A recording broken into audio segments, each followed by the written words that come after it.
Good morning, and welcome to the August 6, 2019 meeting of the Pima County Board of Supervisors. Roll call, please. Supervisor Bronson? Here. Supervisor Christie? Here. Supervisor Miller? Here. Supervisor Valadez? Present. Chairman Elias? Presente, I'm present. Let the record reflect that all members are present. Very good. Thank you all for coming out. We have Pastor Glenn Elliott from Pantano Christian Church here, and the Pledge of Allegiance to be led by Supervisor Valadez. But before we go to our invocation, I'm going to ask those of us who can stand to please stand, and we'll observe a moment of silence for those people who were murdered in El Paso and in Dayton, and for the shooting victims in Chicago as well over the weekend, and also for those people who were traumatized by those events. A lot of people end up being at those events, and they suffer trauma too, and very often we forget to remember them as a part of the equation. So we'll start with that moment of silence. Thank you.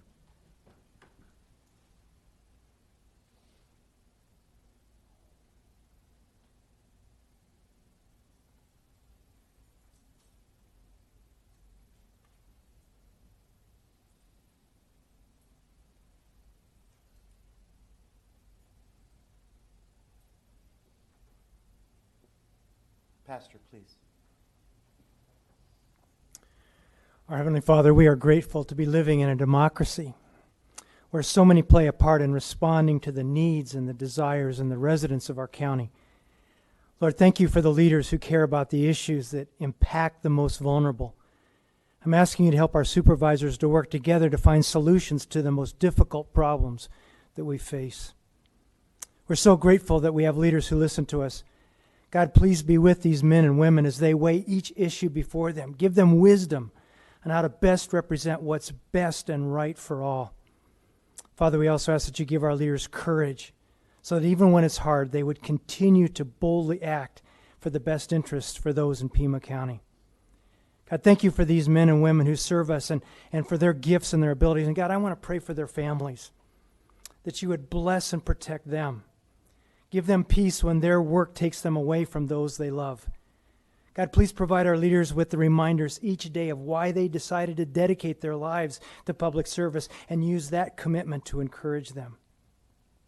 And today, our hearts break for the victims and the survivors of the horrible shootings that occurred in Gilroy and El Paso and Dayton and Chicago. God, move those who are sensitive to you to help those who grieve. Open generous hearts to give what is needed and help those cities, God, to heal. Finally, God, we're grateful for the life that you've given us. We don't take it for granted. Thank you for this place that we call home. And may you give supernatural wisdom to these representatives to make our home a great place for all. Amen. Amen. Please join me in the pledge. I pledge allegiance to the flag of the United States of America and to the republic for which it stands, one nation, under God, indivisible, with liberty and justice for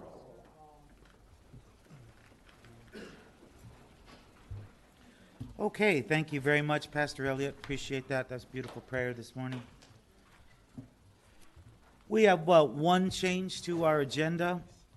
On consent calendar, page 15, item 48. This is a grant application for the Burt W. Martin Foundation. And it has it listed as the agenda has it listed as a general fund, but actually it's a special revenue fund. So it's just a change in the language. Hearing no objections, we'll consider the changes made to today's agenda and addendum. And let's see, we have a wonderful dog here with us today that is a tobacco-free dog. And so...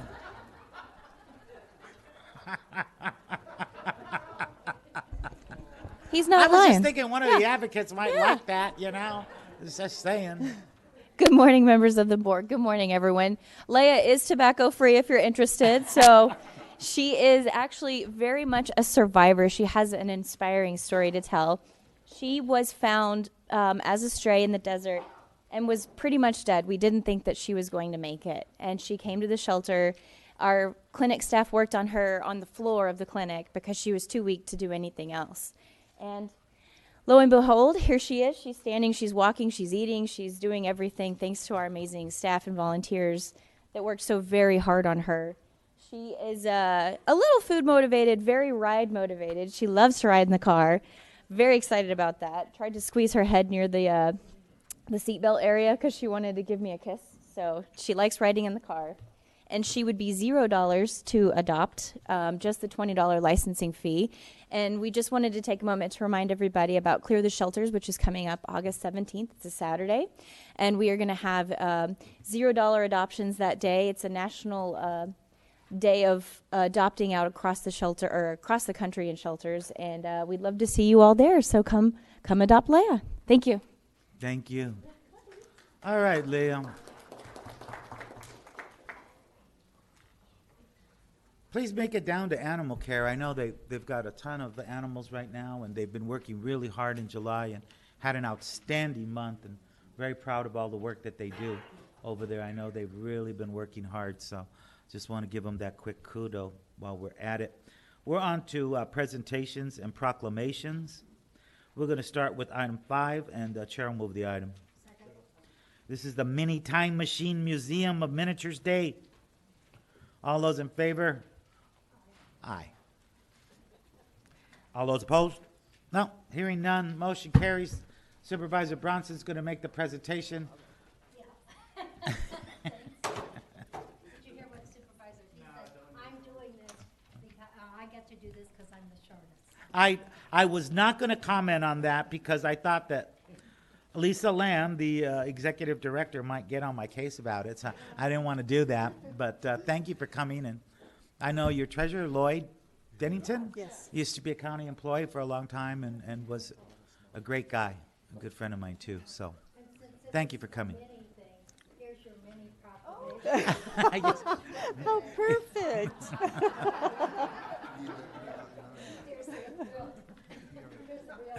Good. that made him blush, Supervisor Bronson. Pretty good, huh? Proclamation. Whereas the Mini Time Machine Museum of Miniatures has been a treasure of the old Fort Lowell neighborhood and the Tucson community since 2009, and whereas the museum was created from the imagination and dedication of its founders, Patricia and Walter Arnell, for the enjoyment of all, and whereas the museum's mission is to preserve and advance the art of miniatures by providing programs that emphasize 3 core values: stewardship, quality, and accessibility.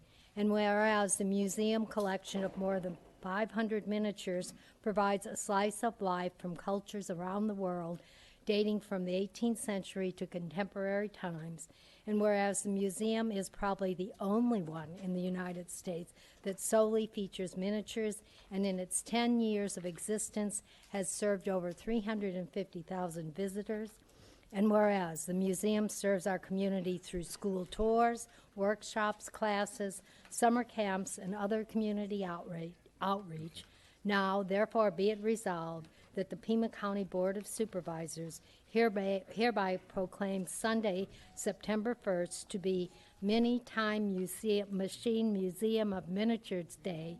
Let me try that one more time. Mini Time Machine Museum of Miniatures Day, and encourages all of Pima County residents to enjoy and support this museum, one of our area's world-class attractions, passed and adopted the 6th day of August, 2019. Now, would you like to talk a little bit more about what's at the museum and anything else that comes to mind regarding the museum? I'm Lisa Hustrider-Lamb, the executive director, and this is Leilani Rothrock, our board president. We have, as mentioned in the proclamation, we've been here 10 years, and we are going to be celebrating our 10-year anniversary on September 1st, and I hope that many of you will come see the museum, especially if you have never been there before. We're going to have a big celebration from 9 until 4 on Sunday, September 1st, and it will be free admission for everyone, so let's spread the word. We're going to have all kinds of programs going on in addition to opening some new exhibits at the museum, and we're doing a little bit of a facelift the end of this month. So we're going to be closed for 2 weeks just prior to do some fresh paint and a few other things. And we're excited about a new exhibit all about scale that will teach some STEAM concepts to children. So we're looking forward to the next decade and the future ahead of us. I just wanted to say, in case you think that this museum is just doll houses, that you're wrong. And we have 2 miniaturists on the board, 2 men, one who does fire engines and firehouses, and the other one who spent a lot of time doing war equipment. And all of this, it's not from models. It's scratch built, and it's by the scale, 1 to 12, most of it. So we just, even the men in the audience, we hope that you will come and bring somebody. There are a lot of men who come who are reluctant, and then they're the last ones that we get to leave. So we appreciate this so much. No, thank you. And this is probably one of the few museums dedicated to this art in the United States. Right. So yes, definitely. If you haven't been there, it's worth the visit. So congratulations. Thank you. We're going to do We're going to picture. Sharon, I think you should hold a miniature resolution or something. Yeah, okay. Don't lose that. There you go.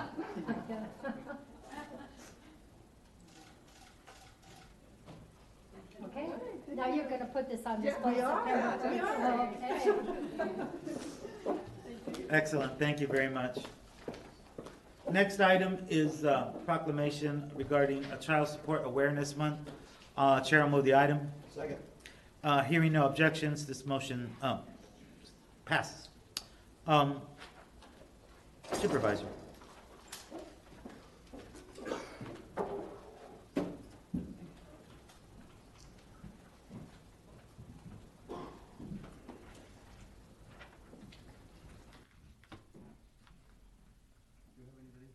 Yeah, we have Sabrina Cortez from the Tucson Office Program Manager of ADES. I don't know, perhaps they're not here yet.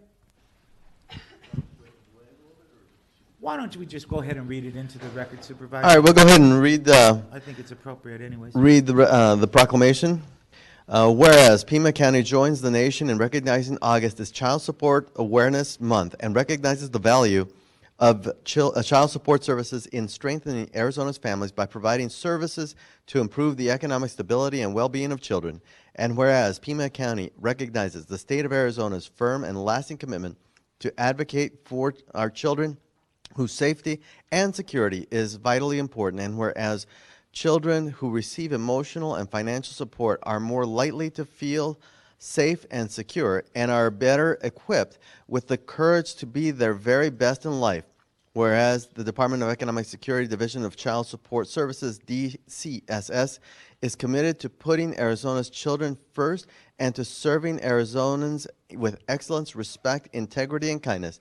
And whereas DCSS is a strong advocate for shared parenting responsibilities because parents and children benefit when both parents are engaged with their child at every stage of life, regardless of marital status, and whereas strengthening individuals and families with an emphasis on fiscal responsibility promotes the safety and well-being of children, provides stability, improves the lives of children, and provides opportunities for families to enhance their children's future.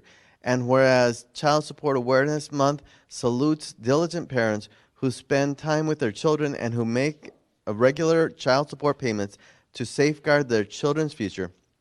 Now, therefore, be it resolved that the Pima County Board of Supervisors hereby proclaims the month of August 2019 to be Child Support Awareness Month, passed and adopted this 6th day of August 2019. Thank you very much, Supervisor.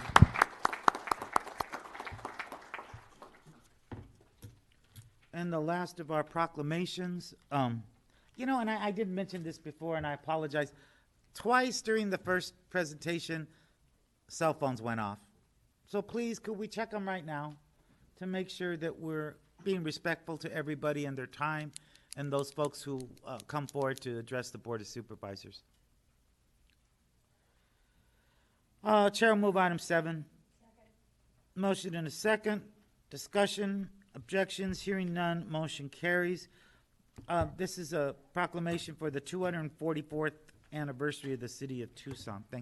So I'm going to do that myself. Don't be yelling at me.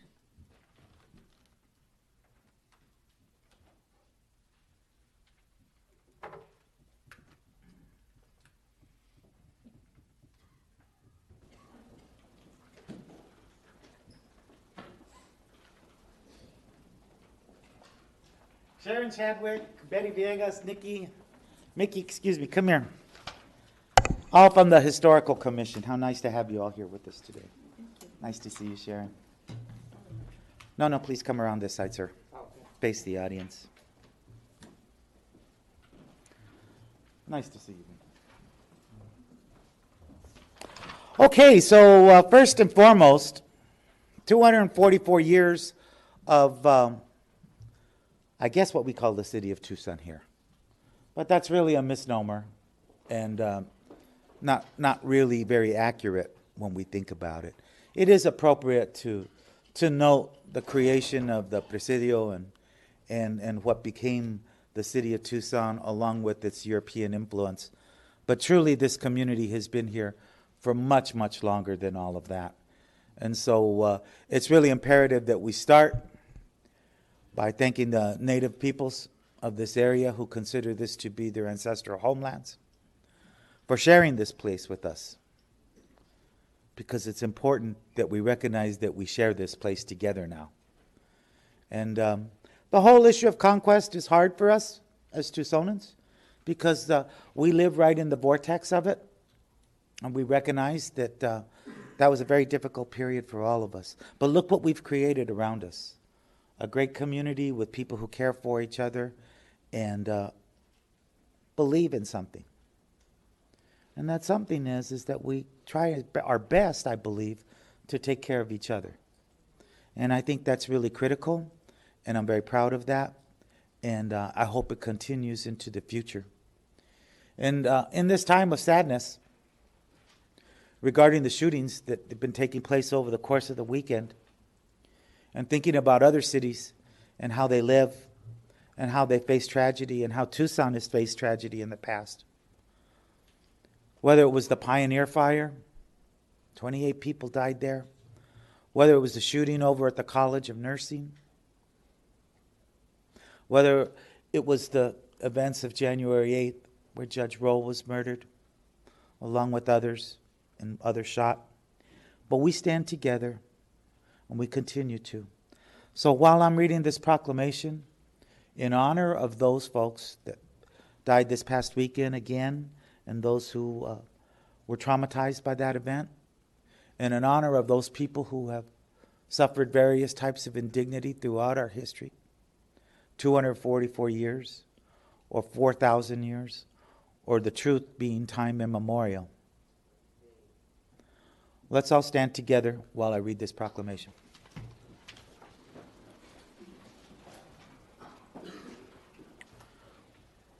Whereas the city of Tucson has a past of great antiquity, the area having first been a settlement of Native Americans at least 4,000 years ago.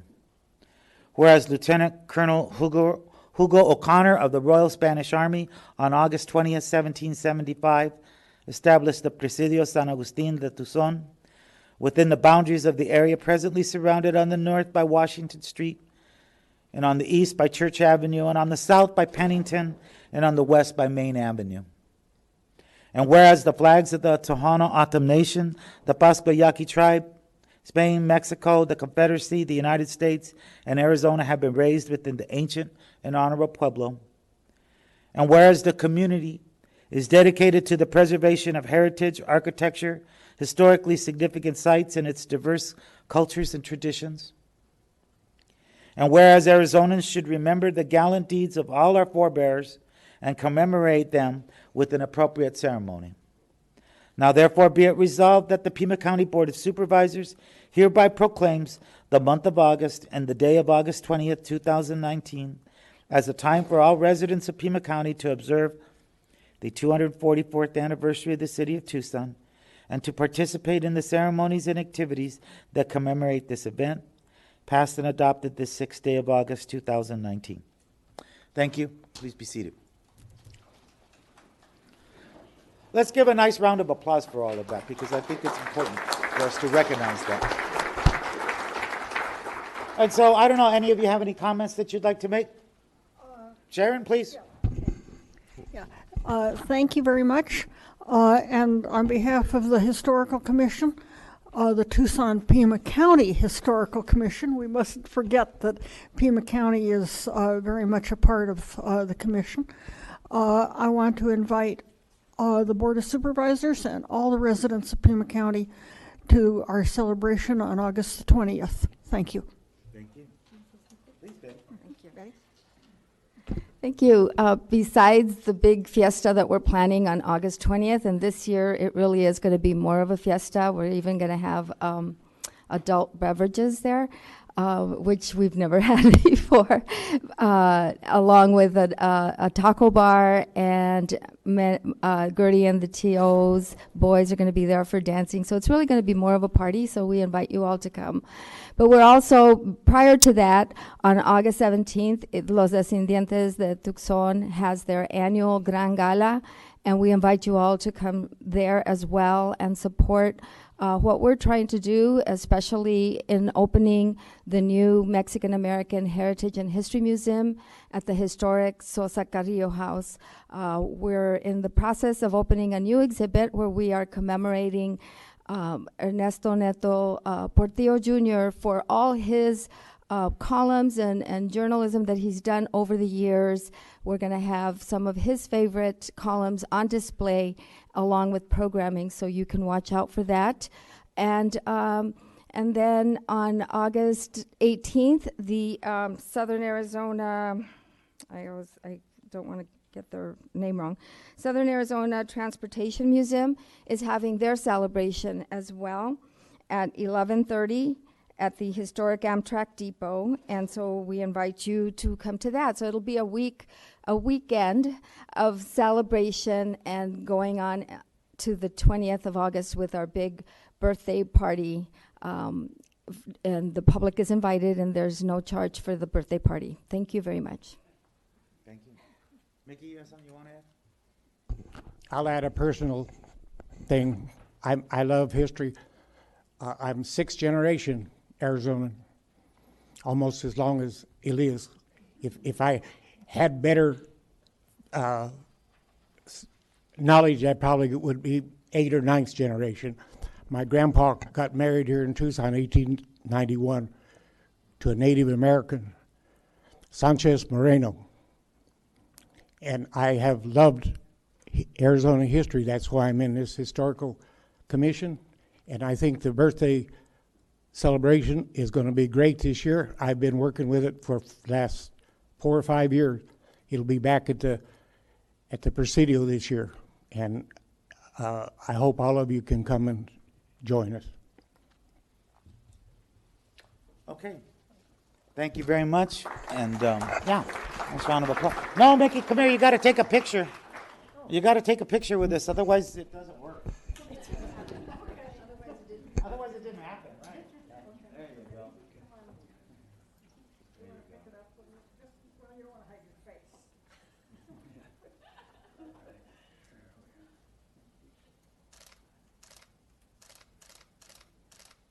There you go. Nice.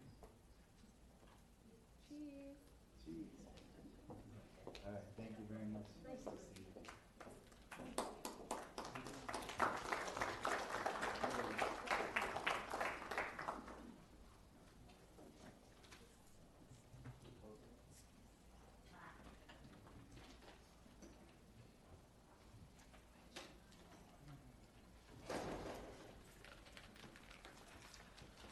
All right, well, it's time for call to the audience one more time. So here we go. We have, let's see, 4 cards that have been submitted today. but we have numerous cards that have been submitted for various hearings throughout the rest of the meeting. So we're going to go ahead and get to it now, get it out of the way, and hear what people have to say. Our first speaker is going to be, I should remind everybody to please be polite, no vulgarities. If you say something that I deem to be harmful or destructive to others in the room, you will be removed. You'll be removed if you're yelling from your seat. And I just want everybody to know these rules because these are issues that have come up in the last several months. And so I want to have all our cards on the table so that everybody understands that we have to be polite and caring with each other. So our first speaker is going to be Jerry Ottoboni. Please come forward. You have 3 minutes to address the Board of Supervisors. Thank you for spending your time with us here today. And please give us your name for the record.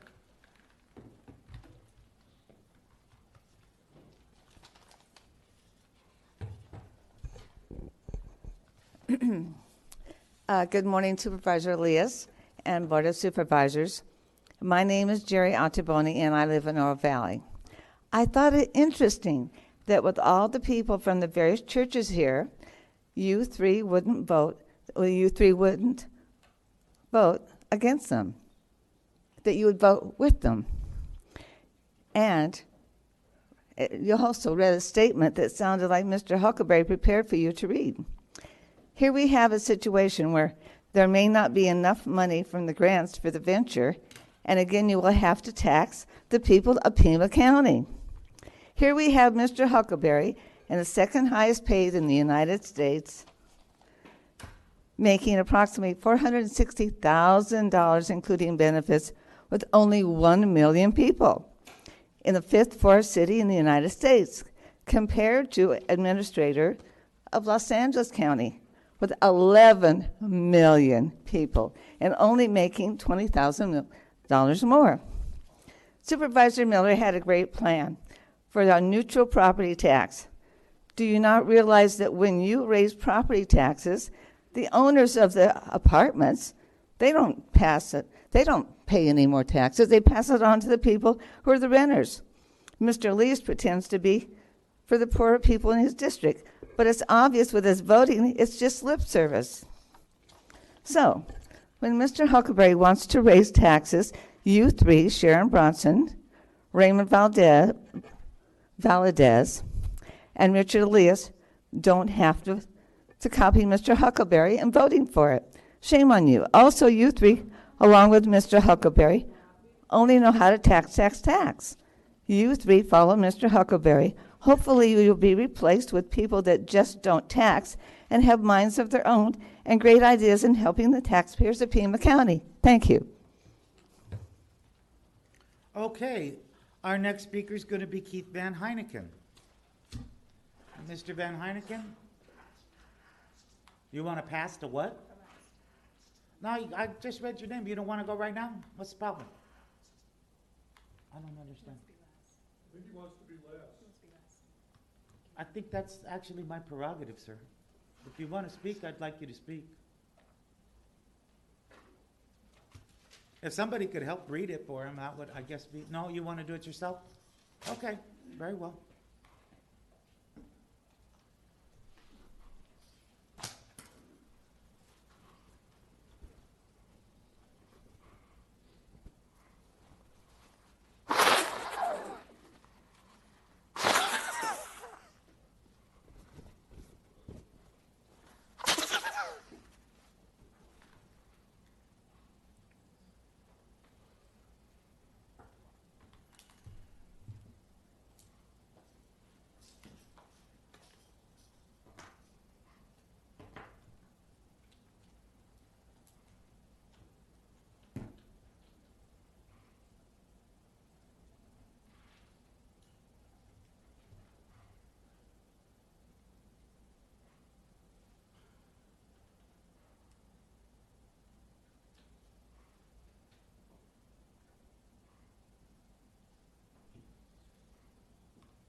That's all right.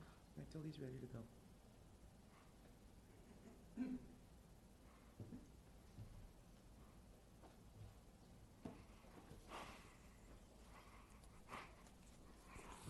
Hello, I am Keith Van Heiningen.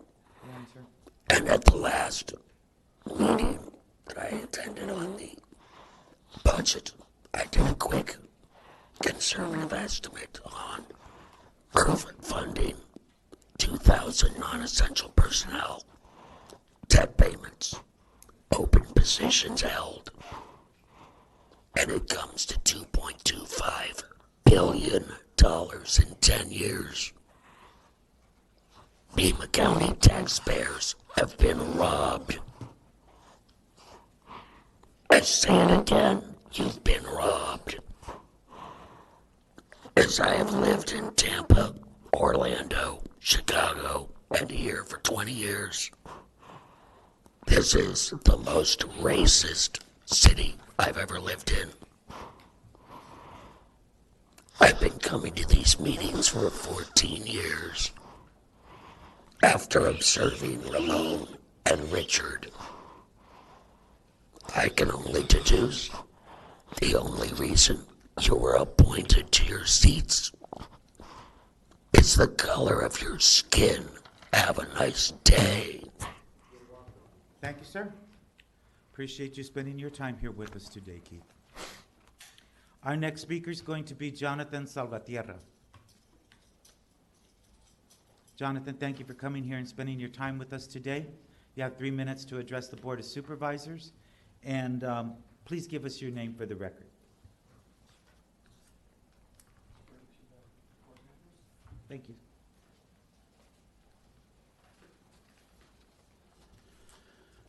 Chairman Elias, my name is Jonathan Salvatierra, board members.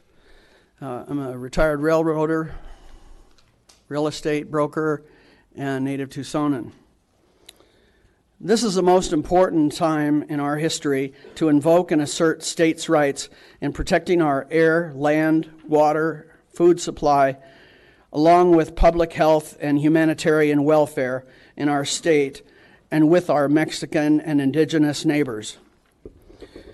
Americans benefit from safe GMO-free Mexican fruit and vegetable produce that surpasses the increased risk from U.S. Big Agri, pesticide and antibiotic-laden Florida citrus, and GMO glyphosate cereal grains, vegetables, and animal feed by continued FDA waiver.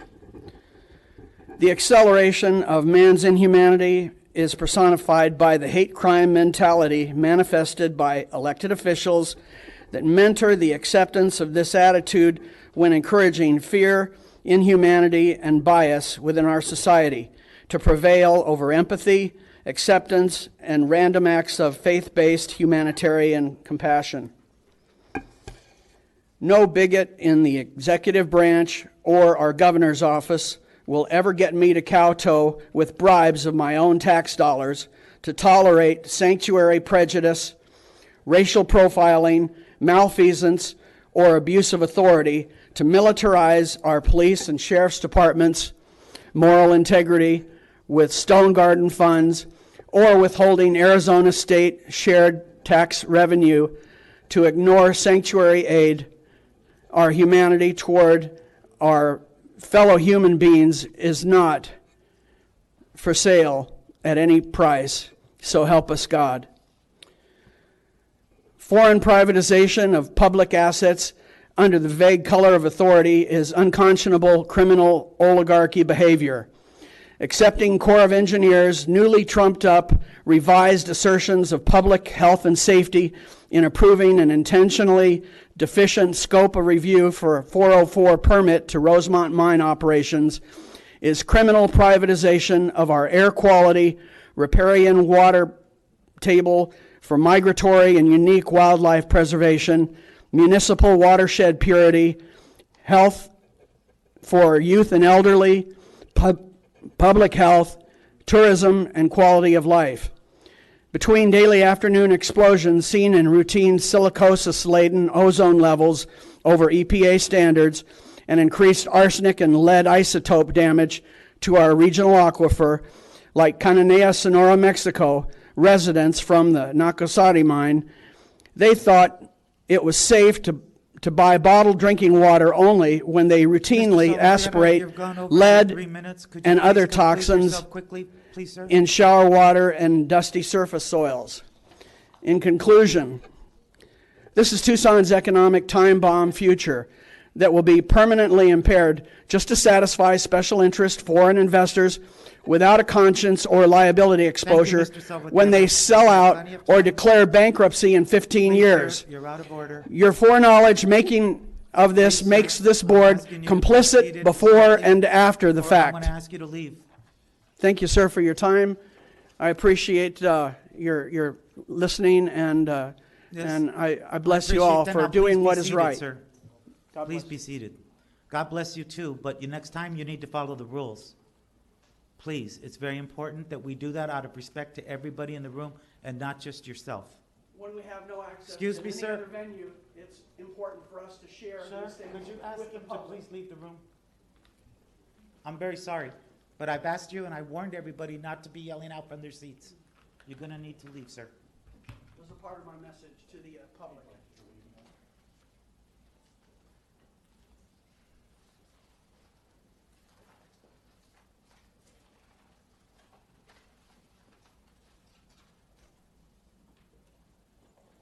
Thank you for your courtesy, sir. I apologize to you, but you need to Sanctuary leave. today, sanctuary tomorrow, sanctuary forever. Thank you. Our next speaker is going to be Steve Diamond. Mr. Diamond, if you'd please come forward, give us your name for the record, and you have 3 minutes to address the Board of Supervisors. Thank you, Mr. Chairman. Good morning, ladies and gentlemen. My name is Steve Diamond.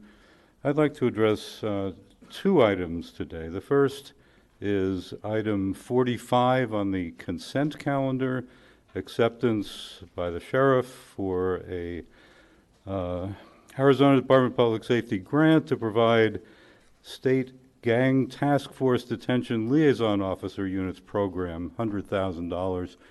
As you know, in the normal course of business, as you on the board ordained last year and renewed this year, this grant should have been reviewed by the CLEPC, the Community Law Enforcement Partnership Commission. However, as you also know, 3 of you are actively sabotaging the ability of the CLEPC to meet. And for you to do that and also try to rubber stamp this by putting it on the consent calendar is illegitimate, not on my watch.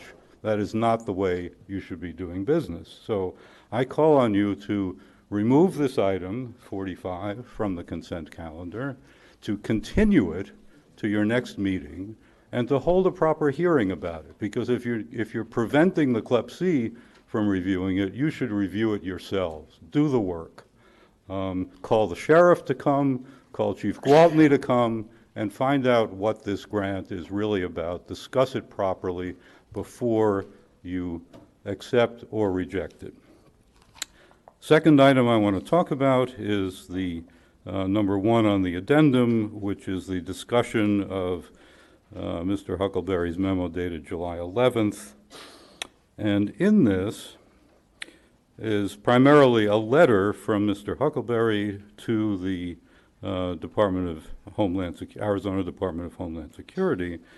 And in it he says, since Pima County has been informed by Arizona Department of Homeland Security that indirect cost recovery, we're talking about the Stone Garden grant, will be difficult to operationalize with only 5 months remaining on the performance period of the grant, Pima County will forego the indirect cost recovery this award year and instead seek to apply, well, how does that work exactly after this board passed a binding resolution to accept the Stone Garden grant only if certain conditions were met? And one of those conditions that was required to be met for acceptance of the grant was that the county receives the maximum allowable indirect cost reimbursement of approximately, et cetera, et cetera. So once you say that you're refusing the indirect cost recovery for this year, how does that not mean that based on the previous binding acceptance resolution that you passed, that the entire grant must go away? Isn't that tantamount to refusing the entire grant? So I call on you to instruct staff to inform Arizona Department of Homeland Security, Arizona Sector Border Patrol, FEMA, and all other interested parties that Pima County is not going to be accepting the Stone Garden grant because the conditions were not met. Thank you. Thank you very much, Mr. Diamond. Next speaker is going to be Ryan Kelly. Mr. Kelly, please.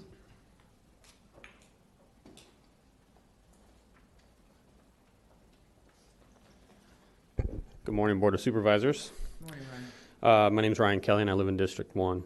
I want to echo everything Steve said, and also the beginning statements that Mr. Salvatierra, unfortunately, went over. It happens. But part of his message there about putting a price really on human dignity, not just Stone Garden. I know Stone Garden has been in the news in this county for almost 2 years now. But as Steve had mentioned just before me, item 45 on this consent agenda, I remember almost 2 years ago, it feels like at this point, when several concerned county residents came before this board and requested that law enforcement decisions be pulled from the consent agenda just as an issue of openness and transparency, and particularly item 45 today, which involves Get 'em. It's a clever acronym there, Get 'em, get them. There's 2 I's in Get 'em. One of them was for intelligence. It had to do with gang intelligence. It's a Arizona Department of Homeland Security, really overseeing agency with members from multiple law enforcement agencies, municipal and statewide and federal, including ICE and Border Patrol. This agency didn't used to have 2 I's, that second I being immigration. When it was formed, this was purely about gang intelligence. And there was a time in the early 2000s where they were considering just scrapping this whole program, where they thought, oh, it's not necessary. And then they added that second I, immigration, post 9/11, post the creation of Department of Homeland Security, very clever. And I want to ask everyone, our board, after the events we saw this weekend, particularly in El Paso, where we had residents who were afraid to come forth to law enforcement, afraid to say, I was wounded, or afraid to ask about the well-being of their potentially dead or missing family member. They were afraid to talk to local law enforcement because of their collaboration with Border Patrol and ICE, who we now know were on the scene. So when we accept small grants, like Get 'em grants, like some of the stuff we do with HIDA, it's not just Operation Stone Garden. We are instilling that same institutionalized oppression and fear in our community, and we need to take a hard look at every single decision like this that we make. I ask not only that these items be pulled from the regular consent agenda, but really honestly at this point in this county, we should be having a roll call vote on all of these items. Spent all your time. I'm sorry, Mr. Kelly. Thank you. Thank you very much. Appreciate your comments. Our next speaker is going to be Robert Royce.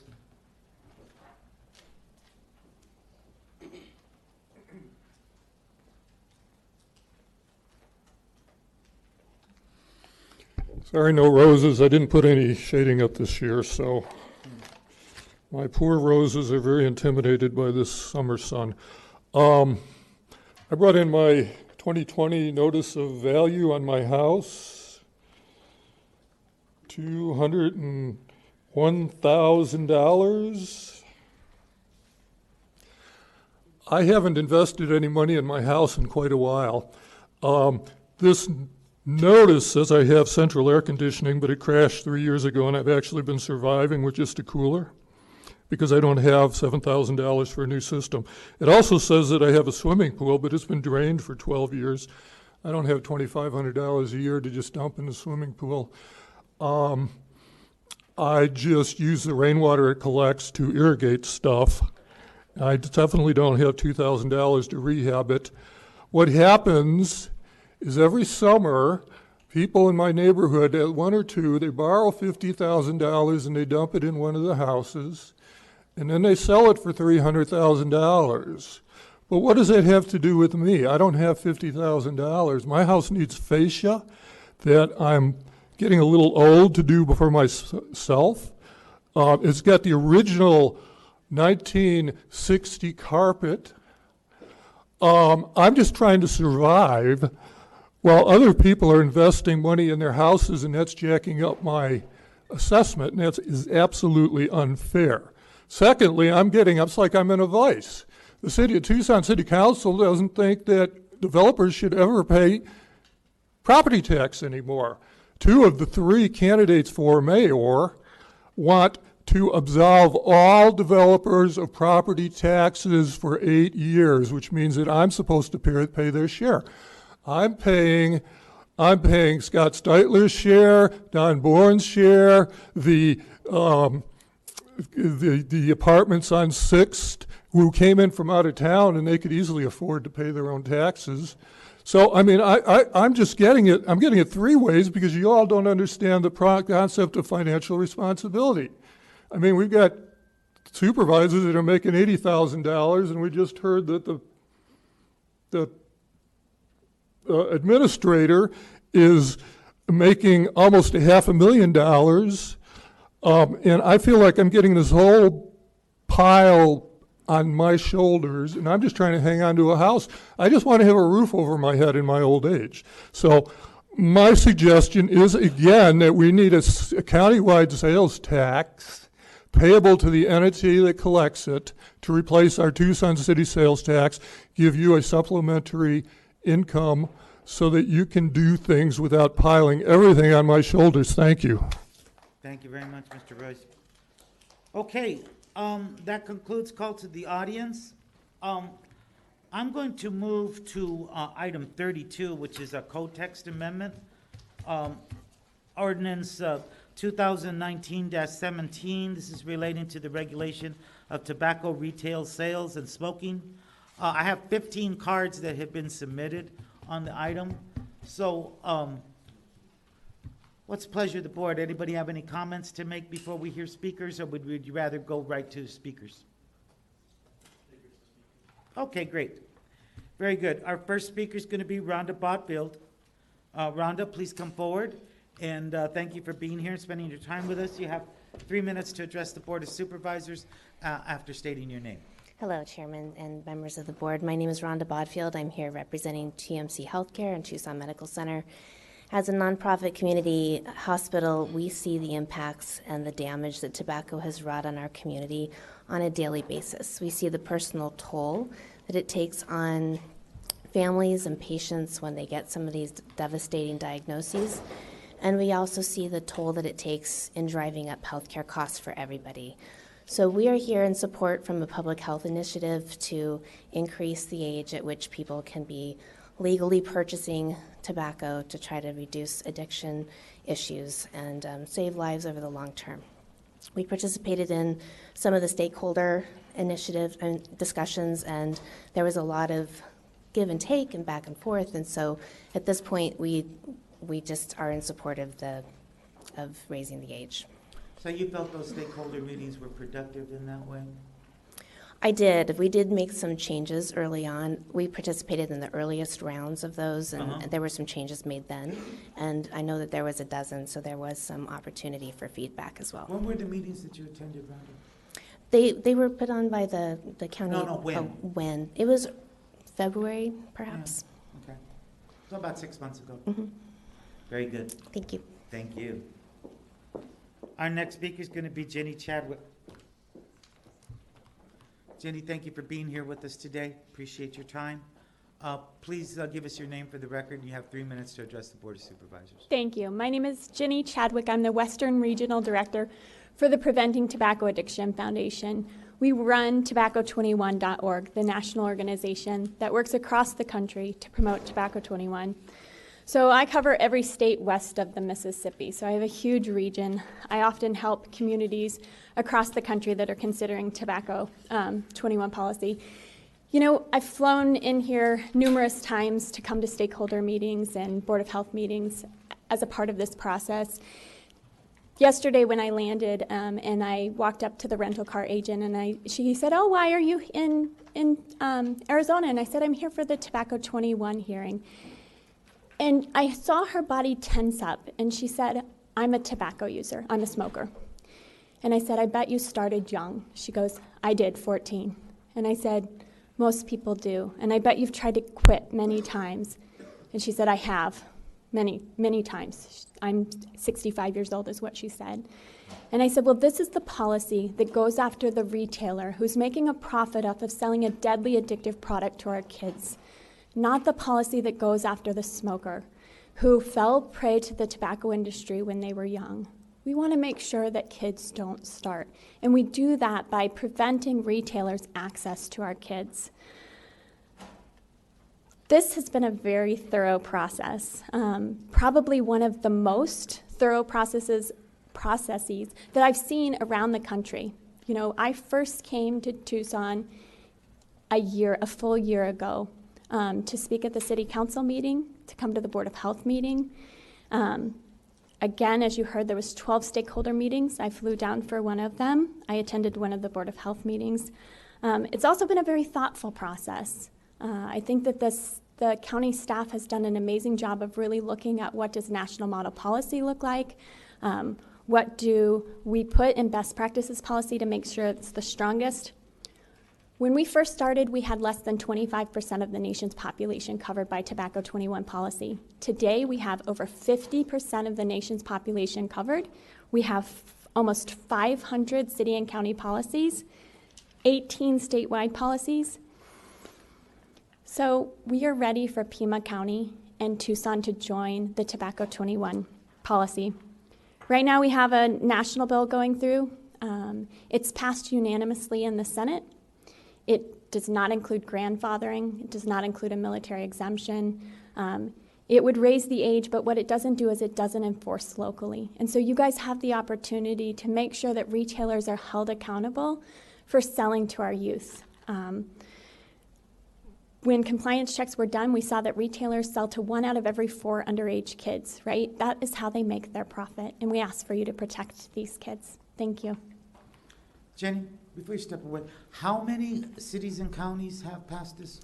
Yeah, so to date, it's 488 cities and counties, and that covers 50% of our nation's population currently, 54 technically, currently reside in a Tobacco 21 community. And we first started having this conversation in August of 2018, and I think we were at 27% of the nation's population covered. So we've covered another 25 or another quarter of the nation's population while this conversation was going. A very thoughtful conversation, you know, a really good model policy where you thought of the components that would make this policy work.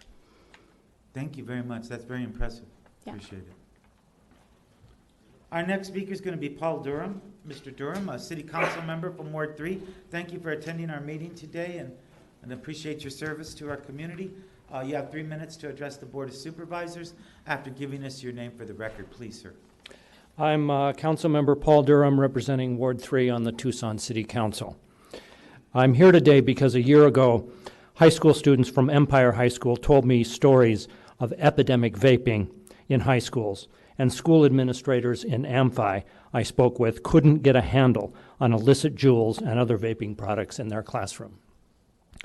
Tobacco 21 is an evidence-based way we as community leaders can fight back against the youth vaping epidemic because so many kids get their tobacco and nicotine products from older friends and classmates.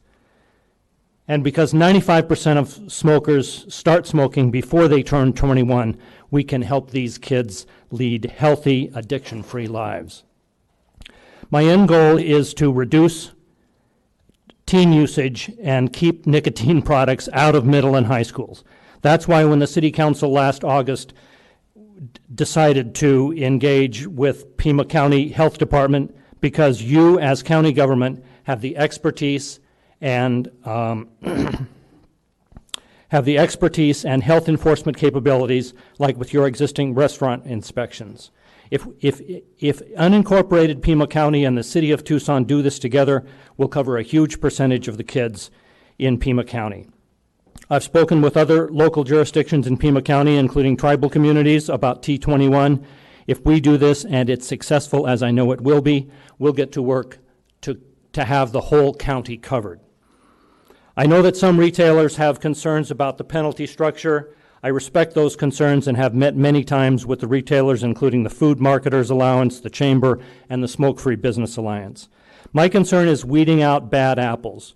There's a store down the road from Flowing Wells High School that's been caught selling to minors by the Attorney General's office 6 times in the last 4 years. Today they're still selling tobacco products. That's unacceptable, and they need to be held accountable. This ordinance will make sure that happens. I know that there's been talk of amending the penalty structure. If we can ensure that a license suspension of at least 30 days on the third offense, as the proposed amendment specifies, I believe that my colleagues on the City Council and I will still feel that we're achieving our goal of creating an ordinance that will weed out bad apples. I hope that you will adopt this ordinance, either as presented or with changes that ensure that stores that blatantly sell to minors face consequences. And I hope that Tucson will be able to will adopt a mirror ordinance a few hours later. Thank you for your time. Councilman, you've expended your time, please. I want to thank the Pima County Health Department for their passion in keeping our community healthy. Mr. Chairman, could I ask the speaker a question? Sure, certainly. Thank you, Steve. Just to be clear, you mentioned the third penalty, the third violation. My understanding is that the third violation within 36 months is a $1,000 fine and a 6-month suspension for selling, not what you stated. So there is a proposed amendment that we got an email. Who is we? And I got an email at the office from Dr. Garcia, and that is proposing a reduction in the penalty to a 30-month suspension, and I can't remember the monetary fine. No monetary fine, I think. Is that the first violation, the second violation? That's the third violation. Third violation. And that is a 30-day suspension and a $1,000 fine. And is that for the city council's discernment, or? That's for this one. That's for our board. That will be considered by both the city council and the board of supervisors. Thank you. This is something that was brought forward. Go ahead. Last week in a meeting with Michael Guyman and another gentleman, I forget you, sitting right next to you there from Circle K, we talked about fines and how we might make them more amenable to business people. And there was some agreement at that meeting that might be something that would be very good for us and still allow us to provide a good level of protection. Let's go on with our speakers, though. Our next speaker is going to be Dustin Williams, Superintendent of Public Schools for Pima County. Please come forward. Thank you for spending your time here with us today, sir. Chairman Elias, thank you. You have 3 minutes to address the Board of Supervisors after giving us your name for the record. Great, thank you. Dustin Williams, native Tucsonan, City of Tucson Central. Supervisors, Chairman Elias, Mr. Huckleberry. I'm here representing the 150,000 kiddos that are probably going crazy in class right now, but we're here to support them nonetheless all the time. And what we have is we have a major issue on our hands. These things have flooded our schools. And what has happened is the 18-year-olds are purchasing the vapors from any of the local companies that are selling them. Then they go on the iPhone and they put on Snapchat and say, I got vapes. And they sell them to the underclassmen who then sell them to the middle schoolers. And we have them everywhere in the classes. We have them in the schools and the bathrooms. They look like little jump drives or hard drives, flash drives for your computers.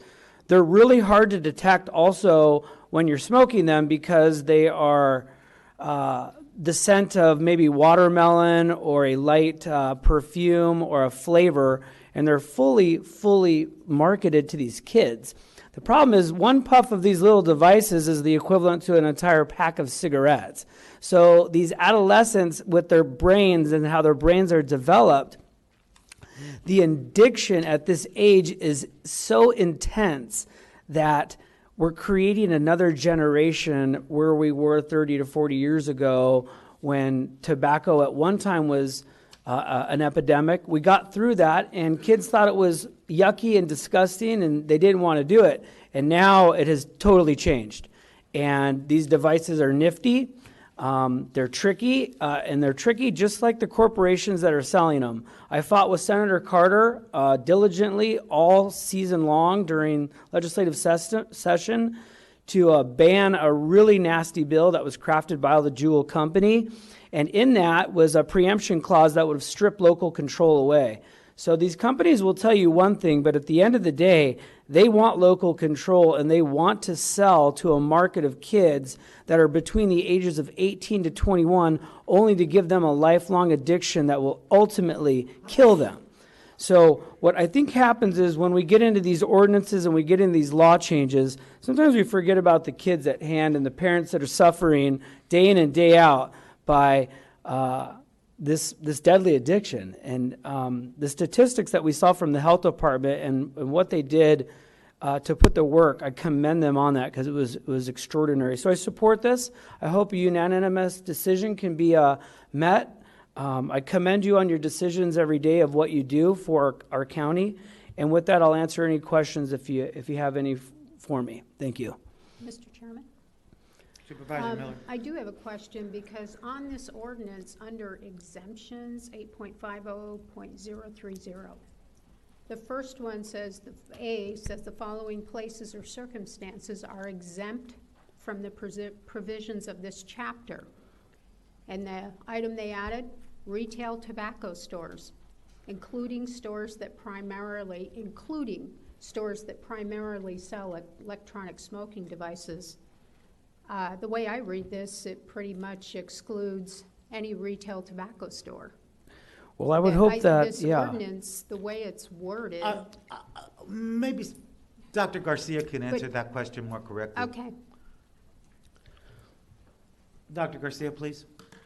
Mr. Chairman, Supervisor Miller, members of the board, what that language seeks to do is create parity between combustible tobacco products, which can be sampled in a store. If you go to a smoke shop and you want to sample a combustible product, it is perfectly legal under Arizona revised statutes to sample that product. What that provision does is it creates the same kind of parity for vape establishments. So that was one of the conversations that we had with the operators in order to make this more fair. What the operators are trying to do in their defense is to try to make sure that the folks who are in their stores are of the right age in order to purchase their product, but we're not trying to interfere with their ability to sample that product to their customers. Mr. Chairman, when I read through this, it leaves that up to the store owner to make a judgment, and there's no definitive, you got to have an ID to show that you're of age. And what I heard from previous speakers as well as Mr. Williams is that the biggest problem are these vape products, which we're not addressing. We're giving them an exemption to be able to allow people to come into their store and sample them.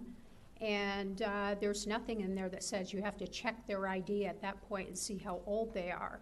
And the language is very wide open for judgment. And I have a problem with that language when I'm hearing the biggest problem we have is the vaping. Chairman Elias, Supervisor Miller, Mr. Chairman, Williams, you can be seated. Thank you. Chairman Elias, Supervisor Miller. So the establishments, smoke shops, vaping establishments do actually a really good job of making sure that the people in their stores are of the appropriate age to consume their products. That is not in question. Both the How do we know that? Because most of the time when smoke shops, when the Attorney General's office has done stings on smoke shops locally, they have performed well. It's not smoke shops typically that have failed the sting operations. So that's the basis on which we know that. Mr. Chairman, we just heard from a previous speaker that there wasn't enough enforcement and that the Attorney General was not taking an active part, particularly in a flowing wells shop. But what you're saying is that there is an active enforcement already in place by the Attorney General, evidenced by what he has been finding in these vape shops. So which is it? Is there proactive involvement by the Attorney General to enforce current laws, or isn't there? Dr. Garcia? Mr. Chairman, Supervisor Christie, there is one inspector for every 1,800 licensed tobacco retailers in the state. The impact is that very few establishments actually get inspected. I believe that the Attorney General's office is doing the absolute best that they can. But for instance, in Pima County, we're talking about probably fewer than 200 inspections on an annual basis. But then we do know that they're doing an excellent job with the vaping at this one inspector per how many thousands. But that's the figure that is being flag waved here about the problem, and then at the same time there's only one inspector for all these shops. I just see a wide open disparity of what we can count on as accurate information, and I don't see any accurate information. Mr. Chairman?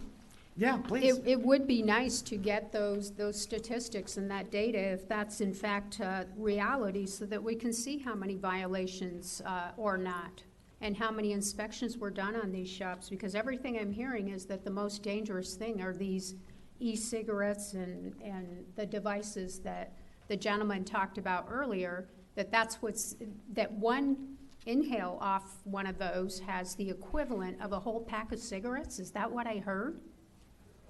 To me, these are the ones that should be targeted, and we're giving them an exemption to allow a shop owner to use his judgment, his or her judgment, and I don't know how old you have to be to operate or to be able to make that judgment in those stores that sell these e-cigarettes or all of these devices.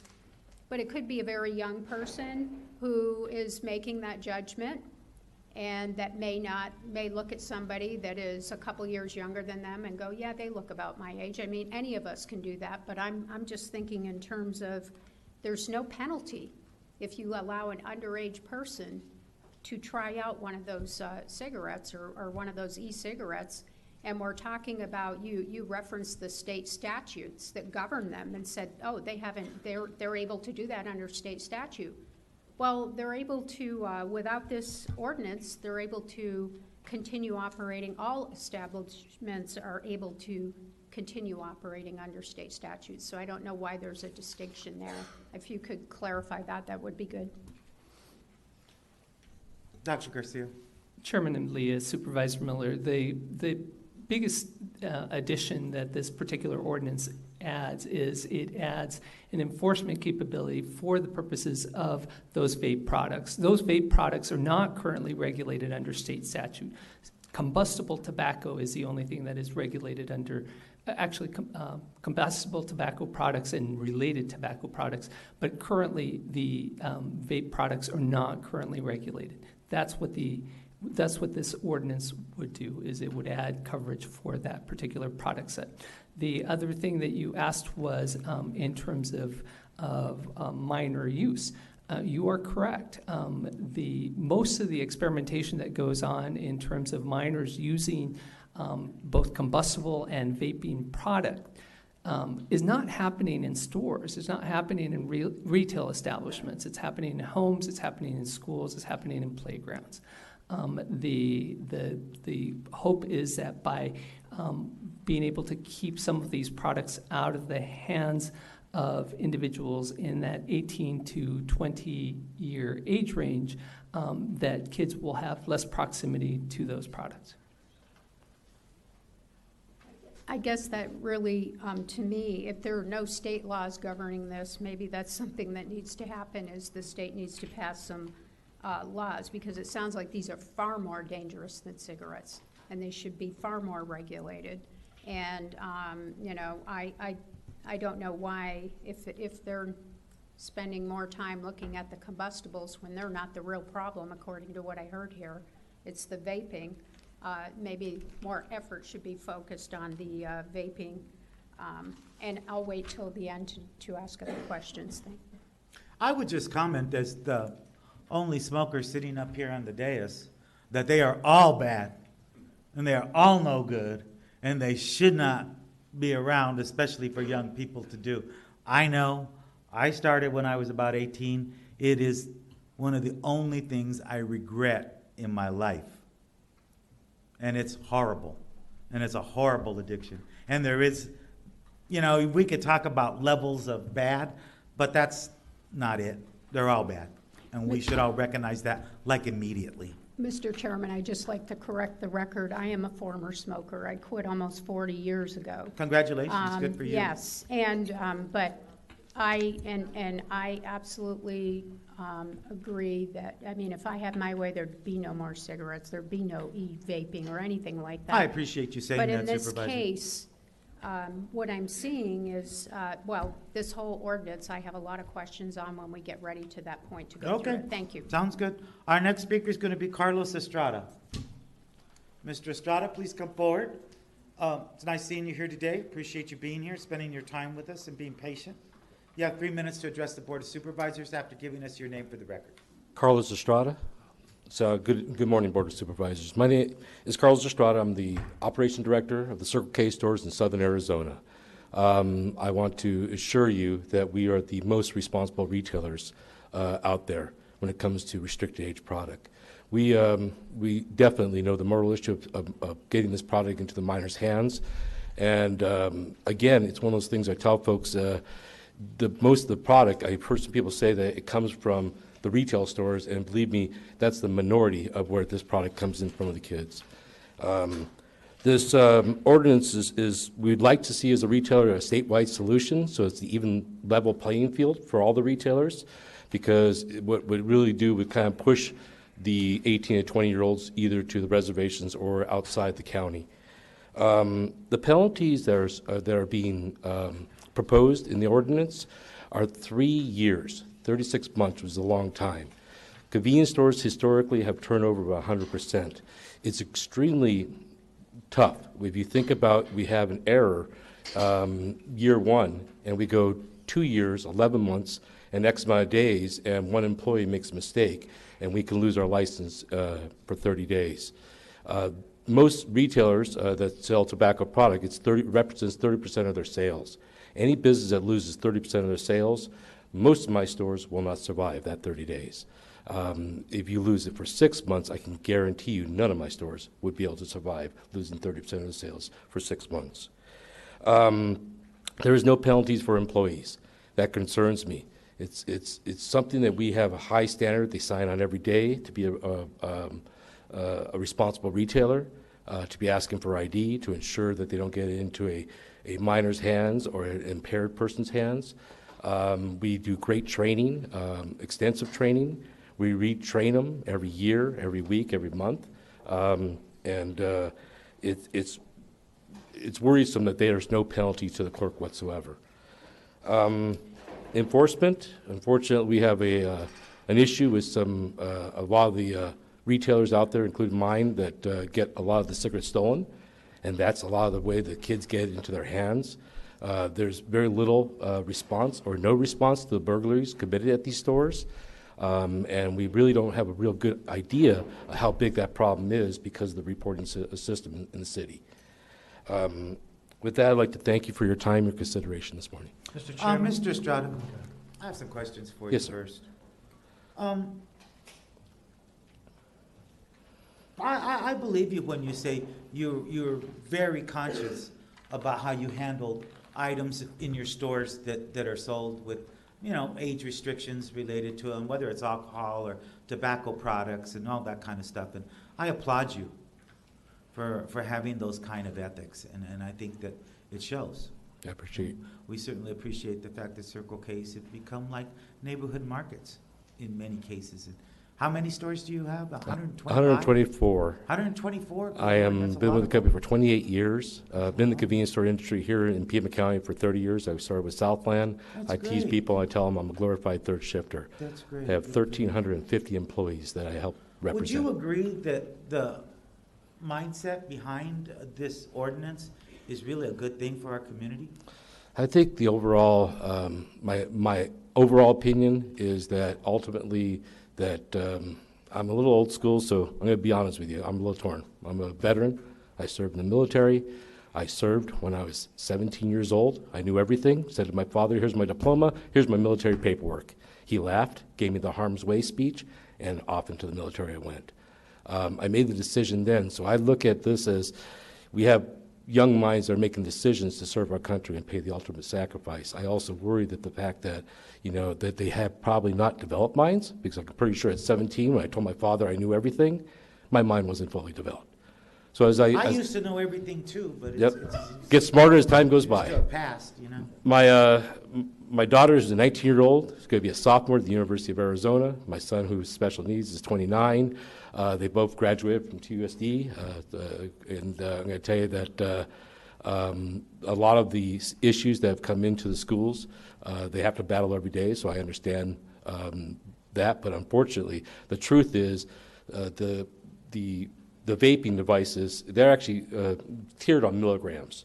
So they're either 0 milligrams of nicotine in them, 3 milligrams, or 6 milligrams at this point in our stores. If there's other vaping devices out there, I'm not aware of. But none of them have the capacity of 1 pack of cigarettes in one device. So, and you would have to probably do more research on that. Thank you, sir. Thank you for your time. Well, just a minute. I'm not done yet either. Yes, sir. Because from what I understand, you're saying that I hear that you're complaining about the penalties associated with the ordinance that's before the board. The penalties. And I certainly understand that, and I'd be willing to work at amending those today so that we can get this done. But clearly, you're thinking that this has some merit and that would be good for our community. Yes, I guess what I'm worried about is the stakeholder meetings that the county did was fantastic, and early on we were part of that. But Can we when do something about the sound here? This is getting terrible. Sorry, should I back off? No, it's not your fault. I'm worried that after this was drafted, there was no stakeholder conversation. There was no draft given to us. Really, this has only been out there for just a little over 2.5 weeks.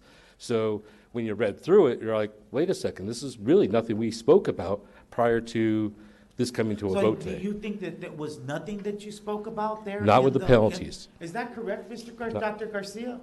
Not with the penalties. Because that's really shocking. That's a big comment. Chairman Elias, members of the board. So the stakeholder process, the way that we undertook that was we put out a draft model ordinance. That draft model ordinance was discussed at each one of these multiple stakeholder meetings. Typically what we did is as the language was being changed, we were sharing those drafts with the folks who were in attendance. We did not broadly disseminate, we did not broadly post the language, except with the folks who were in attendance in those meetings, in part because of issues of version control, honestly, in terms of the document. But here are the things that we incorporated from the stakeholder feedback session. One of the things that operators were very concerned about was how they would implement this and whether there was a mechanism that might lighten the economic impact on operators. And so what we did is we actually allowed current users to be grandfathered in. So the full impact of this ordinance change, even though it would take effect on January 1st, there would be up until that time, everybody from 18 to 21 would be able to continue to consume. And essentially, those folks who were legal at the time that the ordinance takes effect, continue to be legal in terms of their ability to purchase any tobacco product. The other issue, the other way that we try to be responsive to operators has to do with the issue of making sure that there was parity between tobacco sellers and vaping product sellers. That's why the whole issue of being allowed to sample vaping products within the store for folks who are of appropriate age was added into that. We did hear about military exemptions.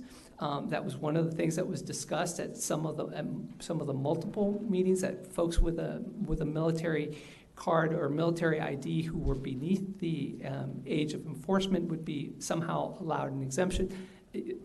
On the basis of the discussion that was had at those multiple meetings, decision was made to not include that. So we included a lot of stakeholder input. We obviously did not include every single element that was provided to us. Does that seem accurate to you, Mr. Estrada? Yes, just to reiterate, I did not see any penalty phases up until about 2.5 weeks ago. Right. But we can make those changes now. And if we did that, you would feel more comfortable with this ordinance? I would definitely like to have input into the changes. Very good. Very Thank good. Anybody else have questions for Mr. Estrada? Mr. Chairman? Supervisor Christie. You say you have 1,350 employees. Yes, sir. And if there is an issue where an employee sells to someone misrepresenting their age or hiding their age or being deceptive about their age, and they are caught doing so by whatever enforcement there is, who suffers the penalty? Well, the employee unfortunately loses their employment with my corporation, first and But foremost. is that a regulation, or is that your? That is a policy. Your policy. Company policy. And what about the individual being deceptive about their age? They also are cited a summons to go to court for a ticket. The company may or may not be cited. A lot of times if we're cited, we have to go to court to show our training materials and our processes, from our technology of the register to what we do on a daily basis, weekly, monthly basis, to ensure that we are the most rigorous when it comes to asking for ID. And you have how many stores? 124, sir. And that's Circle K. So out of 120 stores, I'm sure you keep some sort of record. How many packs, cartons, products are stolen, shoplifted on a daily, weekly, monthly basis? I'm having about an average of 5 to 6 cigarette thefts an evening, every night. 5 to 6 cigarette thefts every evening? Yes, sir.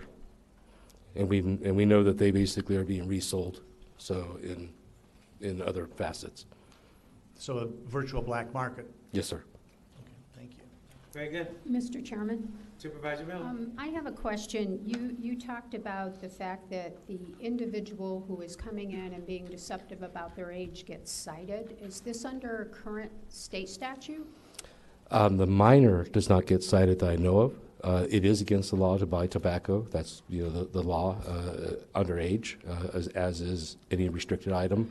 But the clerk themselves get cited for selling to the minor. This is by your regulations in your company? Well, actually, the state or the agency will cite the clerk. So currently, the state cites the clerk who sells the tobacco product? Yes, state or federal government. And they have the ability to cite the individual who is purchasing the product? They do. And this ordinance doesn't have anything like that in there? No. So it's putting it completely on the retail establishment? Yes, ma'am. Okay, thank you. Thank you, Supervisor. Thank you. Thank you, Mr. Estrada. I really appreciate your time. Our next speaker is going to be Mike Humphrey. And Mr. Humphrey is a member of the Board of Health. Thank you very much for being here, sir. And I believe you represent District 3, right? Yes. On the board? 1. 1. Wrong again, Richard. There you go. Thank you, Mike. Appreciate all your work. Mike moved out of District 3 into District 1, if I recall. Yeah. I knew it was something like that. Good morning. It's good to see all of you again. Thanks for the opportunity to address you on this most important public health and safety issue. My name is Mike Humphrey. I reside at 3760 North Camino Sinuoso, Tucson, and I serve on the Board of Health, as Richard has mentioned. Over the last 20 years, the Pima County Board of Supervisors has been a leader in protecting the health and safety of our residents and our visitors. The community and the board worked together to pass smoke-free ordinances in the early 2000s that directly led to the adoption of smoke-free Arizona. You courageously acted to protect families from the dangers posed by secondhand smoke over the strenuous objection of the bar and restaurant owners who warned of dire economic circumstances if you adopted such ordinances. The economic downfall of the bar and restaurant industry did not materialize. In fact, those businesses today are flourishing. The proposed changes being presented today are sensitive to the concerns of the affected businesses.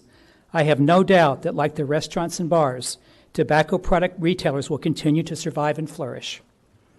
Although these products are legal, they nevertheless pose significant health issues to our youth and the entire community, and as such must be monitored. Those health dangers are well documented in the memorandum provided by county staff to the board. There are 3 issues before you today. First, we ask you to recognize that tobacco products, like alcohol, pose such a health risk to our community that they should be available only to persons 21 years of age. Besides protecting the health of the potential purchaser, raising the age would significantly limit the distribution of tobacco products to underage persons.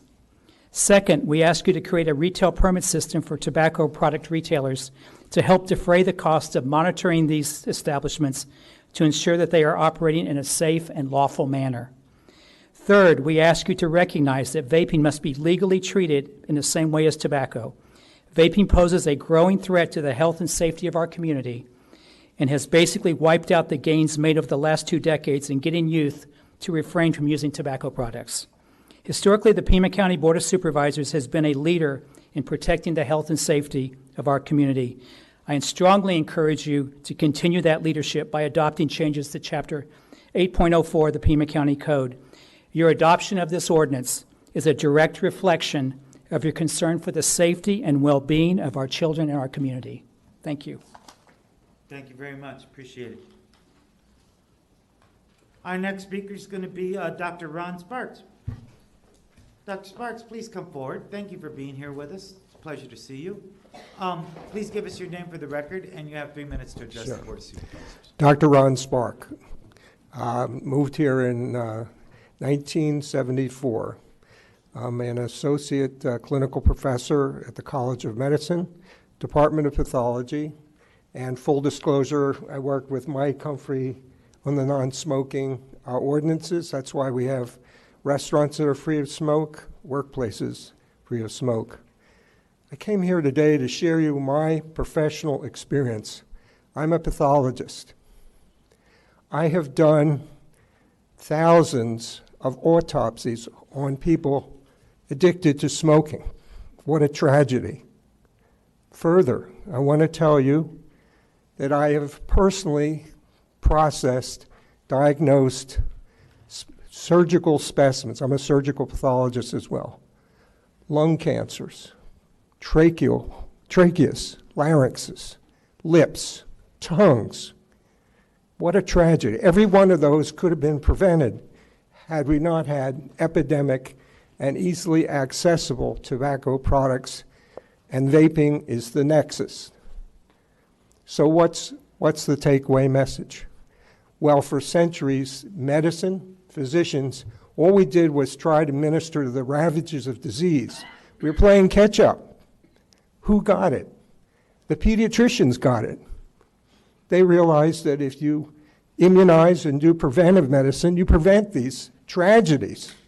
We are in the midst of a public health crisis with tobacco and vaping products. Now, I hear about some of the technical and economic issues, and I recognize that. And thank you for your questions. But not to pun, but don't get caught in the weeds. Miss, if you do it again, you're gone, okay? And I'm being overly generous with you. So don't get caught in the weeds. That's supposed to be humorous because my subject is very dark.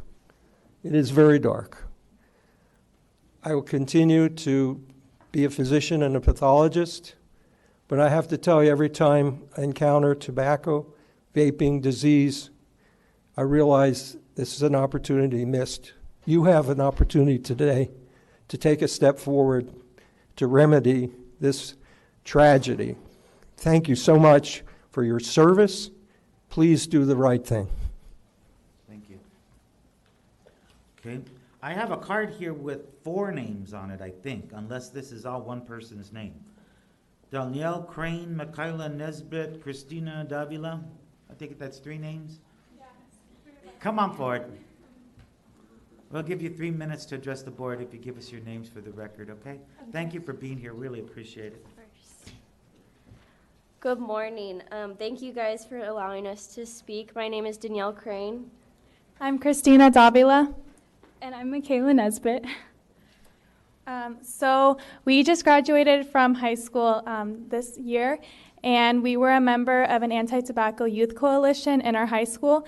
And we're here today because we want to give a youth perspective on this very pressing issue. We want to keep dangerous tobacco products and vaping products out of the hands of youth because we've seen the impact in our school and in our community, and we've seen classmates, peers, friends, all of them be affected by this issue, and we don't want to see that go on any longer.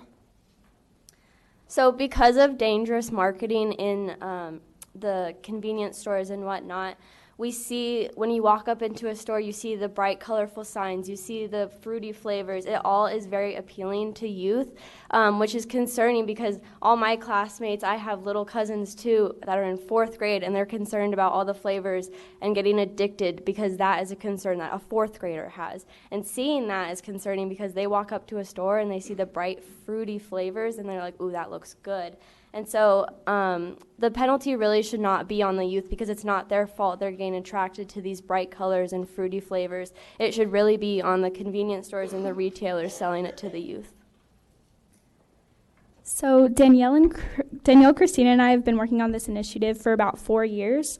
So we've done a few things. We've worked to help local communities clean up cigarette butts in parks to pass a smoke-free ordinance.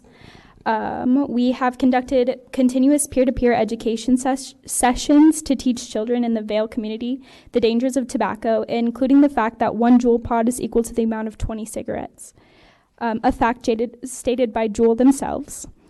We developed an online diversion program so students caught with tobacco and e-cigarette products wouldn't be punished for their actions, but would learn from their mistakes. And last year, we spoke in front of the Tucson Mayor and City Council and the Pima County Board of Health to introduce a nationwide movement to lower the legal, or to higher the legal minimum sales age of tobacco and e-cigarette products from 18 to 21. So by not passing Tobacco 21, you'll be preventing us from protecting our peers and community from the dangerous products granted to us by tobacco retailers. Thank you. Thank you very much for being here. Thank you. Appreciate your young perspective on the whole deal. Seems to be headed in the right direction, in my opinion. Very good. Troy Little is our next speaker. Mr. Little, if you'd please come forward, give us your name for the record, and you have 3 minutes to address the board. Yes, thank you. My name is Troy Little, Chairman Elias and the rest of the board. I'm president of the Quick Mart stores. We're a second-generation family business with 23 operations in Pima County.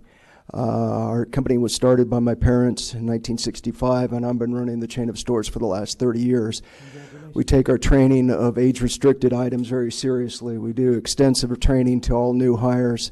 Every year at the employee's anniversary, we have a retraining for age-restricted products. We also have equipment out in the stores that every time a transaction is made, be it alcohol or tobacco, the register is reminding our clerk to card that individual. And if the birth date is entered, that the computer will authorize the sale or not. I was involved in the previous meetings last year, but what I was disappointed in is that I just saw this ordinance 2 weeks ago. And I would have thought that there would have been a stakeholder meeting following the drafting of this ordinance. I think that would have been very important. First of all, had I had that opportunity, I would have said that I think this is a statewide issue, not a local issue. That way, all of the communities in our county would be under the same rules, other than the native reservation. Second of all, the penalties are extremely harsh. The penalties, as they are written, are harsher than our current liquor laws.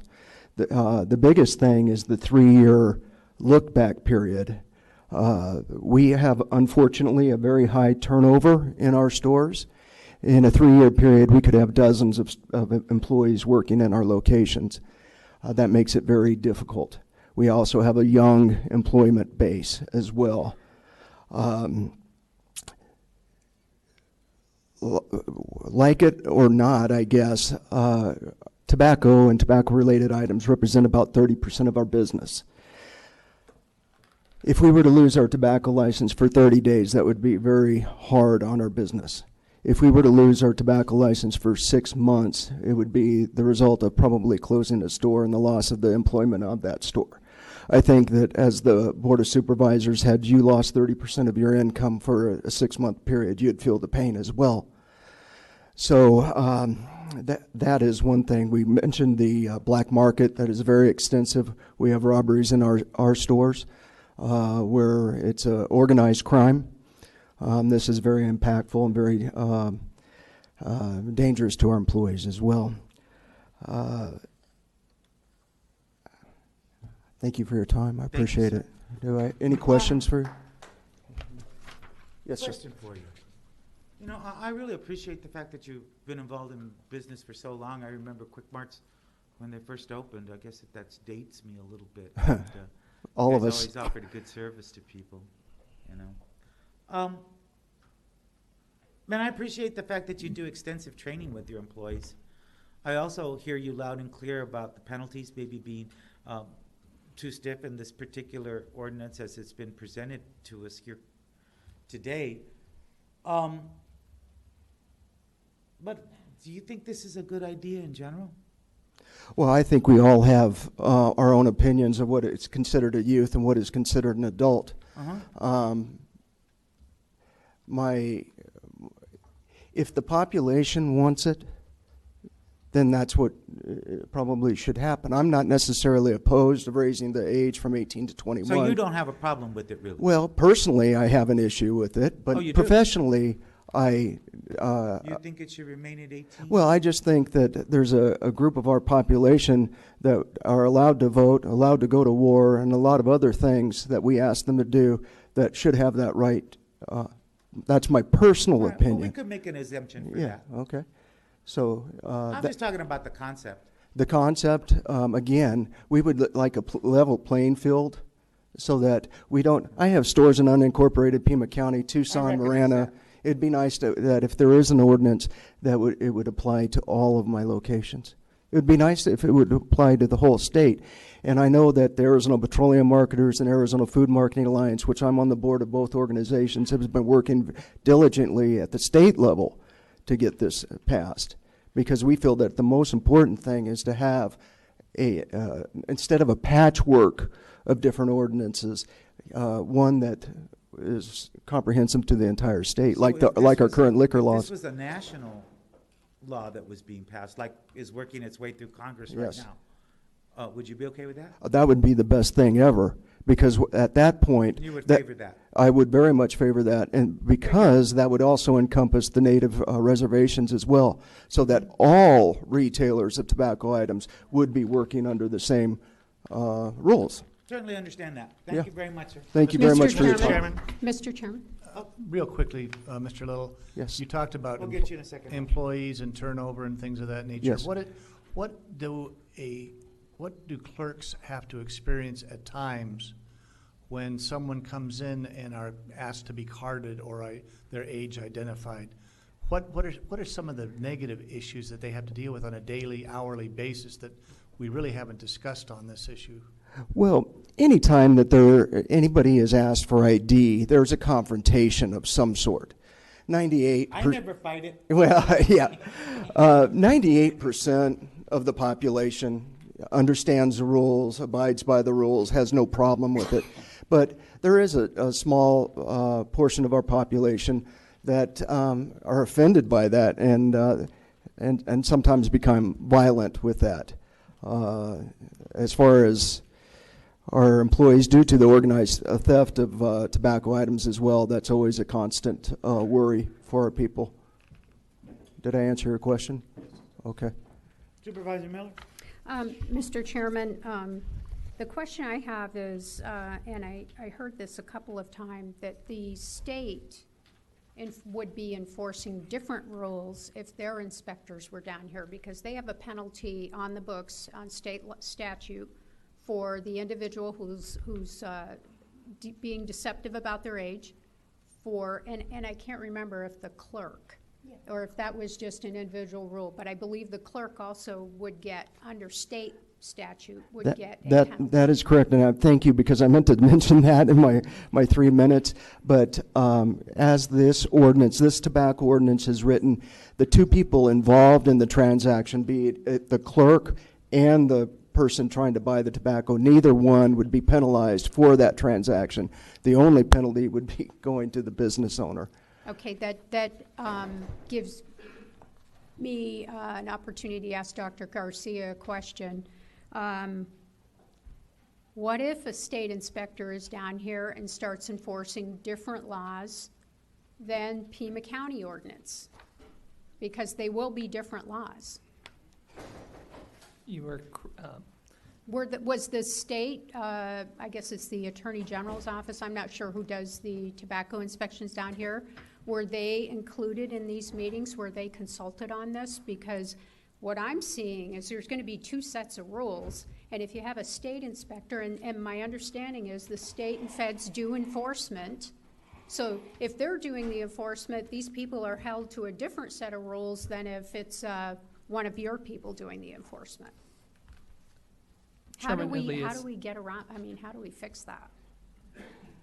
Chairman Elias, Supervisor Miller. So just to put it in perspective, yes, the Attorney General's office has participated in providing feedback at various times in this process. Just to give you perspective, in 2010, there were 710 inspections in Pima County that were performed. Fast forward to 2018, calendar year 2018, there have only been 104 inspections performed by the Attorney General's office and related law enforcement. Back in 2010, the fail rate was approximately 8%. Excuse me, what do you mean by fail rate? That is that they said these were sting operations where law enforcement brought somebody who was underage to purchase products. Back in 2010, the fail rate, that is the number of successful minors attempting to purchase as part of these sting operations, was 8%. Fast forward to 2018, it's approximately 20%. Fewer inspections, higher yield inspections. Maybe the Attorney General's office has gotten better at finding which stores are at highest risk for noncompliance. Perhaps, it's hard to speculate exactly why. You raise a really good point, which is how do we not run afoul of the state and their enforcement efforts? Their enforcement efforts really sort of focuses on the enforcement that is related to the federal law, and so what would happen is that the standard would be. The state would continue to do their inspections. The state would continue to do their inspections, approximately, like I said, 100 or so in this county the next year. We would continue to work with the operators on compliance checks. We would make sure that all of them were aware of what the new ordinance provided for and were inspected in a routine fashion. Our enforcement would only apply to that 18 to 21 year age group. The state, on the other hand, would apply to anybody under 21. So it's a slightly different scheme. I hear what you're saying, which is that requires coordination and communication with the state, which currently we fortunately enjoy. And to me, that puts them still operating under two sets of rules. And when you said you're only focusing on a certain age group, well, you're going to be doing inspections, and you're not going to have the ages of those people before you do the inspections. It isn't going to be till after you do your enforcement that you're going to know the ages of those people. So, because when someone's 23, they're looking at the difference between somebody that's 23 and 18, you're not going to know that. So they're going to be left to defend two different sets of laws.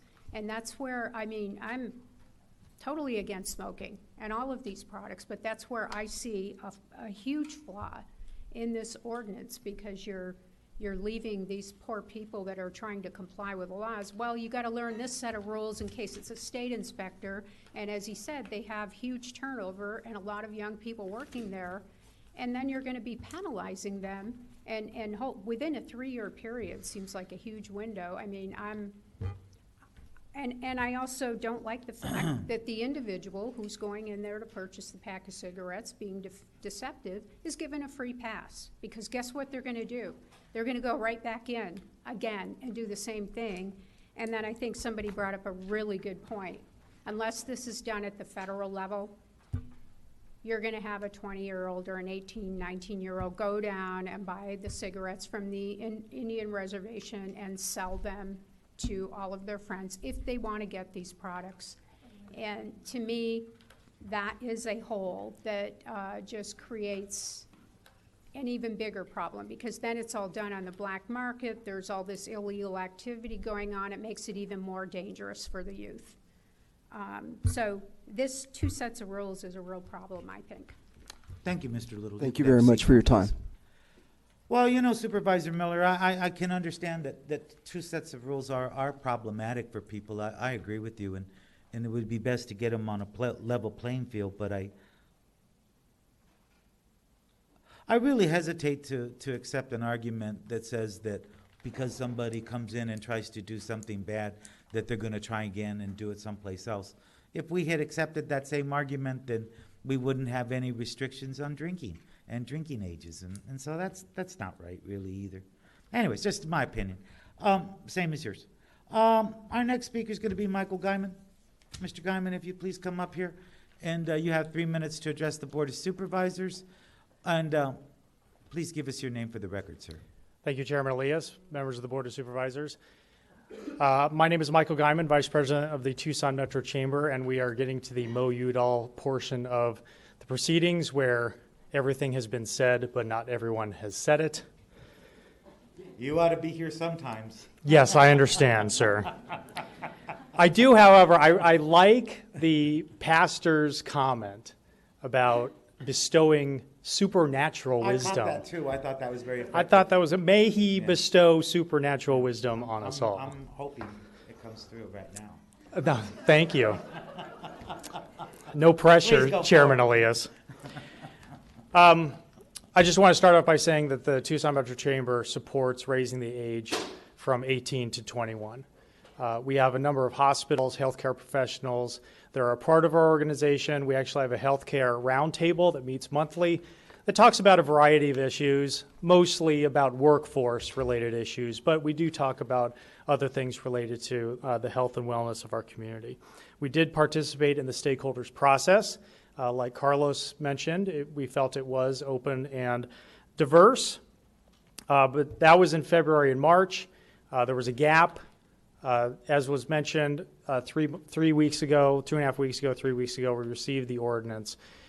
And as someone who has participated in policy and politics for some time, what would happen after a gap like that and then receiving an ordinance is to pull the stakeholders back together, to meet, to discuss, to continue to work through the issues that we all have. I don't want to go too long into some of the concerns that we have, because I and other members met with each and every one of you. Again, those I felt were very open and good conversations. There were a lot of questions, obviously, that came up, but a lot of questions that I think will continue to come up during this hearing. But our main point was, for consistency's sake, and a lot of the retailers had talked about, for consistency's sake, we would like these penalties to be aligned with the liquor laws. They can use those same penalties. They can use those same guidelines. They can train their employees the same way that they would liquor, especially now that we're proposing to take this from 18 to 21. The Chamber, I would lastly mention, would be a willing partner with the city and the county to work with the state, if it gets to that point, to help pass and adopt legislation that would take this to a statewide level.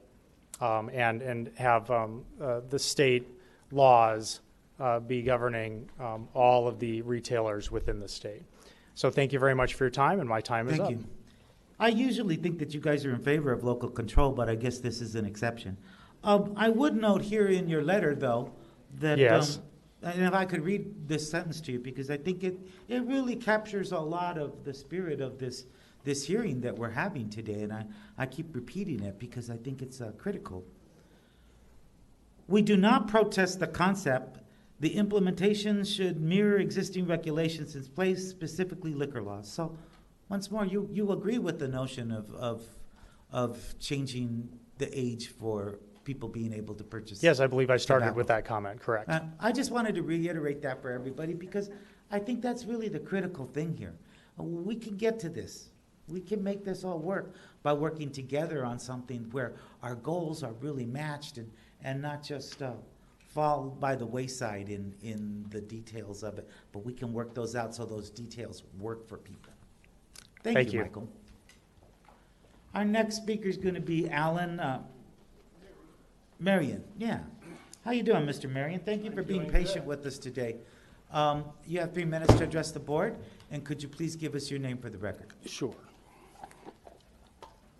My name is Alan Merriam. I'm an unincorporated Pima County. I am actually in Steve Christie's district. I'd like to note that nobody is paying me to be here. I am not representing any group. I am just astounded that you guys are focusing on this issue.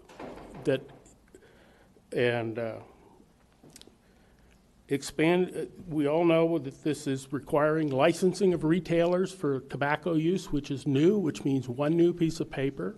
I don't know if you've ever gone into some of these establishments and asked to see all their pieces of paper, but it gets to be a hassle. In California, I saw 13 pieces of paper on my mechanic's wall, 13 different groups he needed to get approval from to do his business. I also read that this is not a revenue neutral, that this will be using county funds that could be used for other purposes. I do not like this. It's an expansion of the county health department. I don't think this is something that there's been a groundswell of public opinion calling for it. I'd never heard of it before I saw that it come up. I do know that, people underage smoking is a bad decision. I see that most of the people here that are either saying that they have a duty to protect these people who are not able to buy cigarettes now, not able to buy vaping now, but that's not what we're talking about. We're talking about saying that somebody who is old enough to be married without permission, old enough to bury themselves in debt, old enough to go to prison for life for a bad decision, they can drop out of school, they can carry a gun as an armed guard, join the military. They can do all of these things, but they can't be trusted with the decision to buy a product that they probably know, they've been told is harmful for them. Now, there are some benefits to smoking or people wouldn't keep doing it. It's not simply a drug thing. If it's simply a drug thing, you could take your nicotine gum, replace the nicotine in your body, and you'd be fine. There's a lot of other chemicals and tranquilizers that are there. I'm not suggesting that tobacco is a good thing. I don't smoke. But this regulation will cost a lot of money that could be spent on something else, like road maintenance, mental health for drug and drug help for homeless people. The list just goes on and on. So do people under 21 ever drink? Do people under 21 ever smoke marijuana? You're just making another law that people will break. And Your time has expired, sir. Thanks very much for listening, and I'm sorry that you have to sit here and listen to all of this stuff. Okay, our next speaker is going to be, gosh, I can't really read this. Melissa Gomez? Yes, please come forward. Thank you very much for being here today and being patient. I know it's hard, like Mr. Marion just said to sit here and listen to everything, but this is America.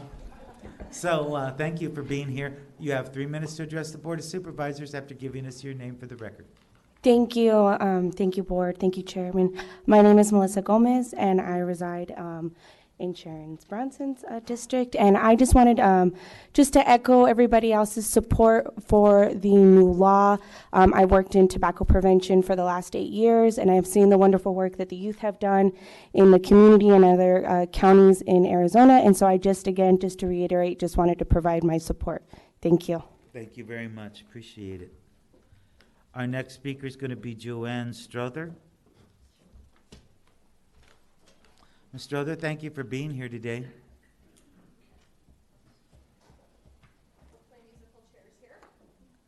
Well, at least you're keeping entertained. Yep.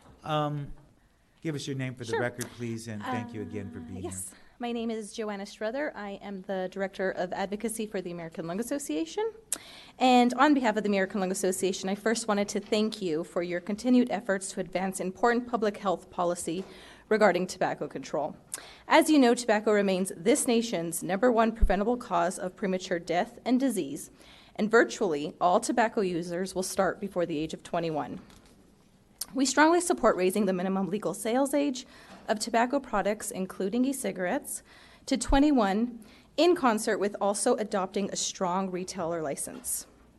With youth vaping rates reaching epidemic levels, and with 14% of the time retailers are selling combustible cigarettes to underage youth, and 38% of the time they are selling vaping products to underage youth, we have to do more to protect our youth. And we can do that today. I urge you to support this ordinance that includes raising the age of tobacco products to 21, a retailer license that includes strong incentives to comply with the law. We need to protect the next generation from this deadly addiction. We can no longer wait for others to act. I urge you to vote and support this today. Thank you. Thank you. Our next speaker is going to be Nicole Olmstead.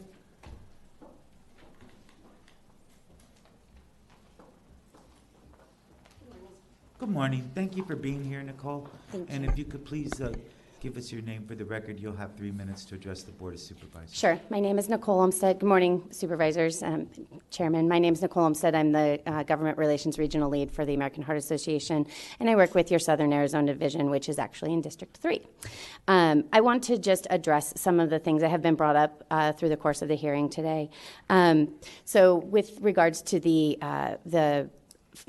business in flowing wells that violated the law by selling to minors under the age of 18. They did that 6 times. They were cited by the Attorney General's office, and the citation and the fine has to go through the FDA. So that is where they received their fine from. They received a fine of $11,000, and they are still in business today. We called them yesterday just to check. And they have to impose those fines because we don't have a tobacco retail license. We are one of 12 states that does not. The ordinance does require checking the age, as does federal law. Federal law states that if you're under the age of 20, if you appear to be under the age of 27, your ID should be checked for both tobacco and alcohol. And in Ordinance Part 8.52.040, Part B, it does indicate that you should be checking the driver lists a slew of things that you should be checking. So there is a ID check requirement. This ordinance also brings electronic products or vaping products, Juul, those kinds of things, under the correct definition of tobacco. One of the things that we hear is these are not tobacco products. By and large, the nicotine that's in them is derived from tobacco, and by federal court decision, they are a tobacco product. We've also heard a lot about a statewide solution. My organization was involved across the state in trying to stop the statewide solution that was proposed by Big Tobacco last session, which would have stripped away your rights to impose, to do anything at the local level, and it would have eliminated the opportunity to do a tobacco retail license. That was one of the major parts of that.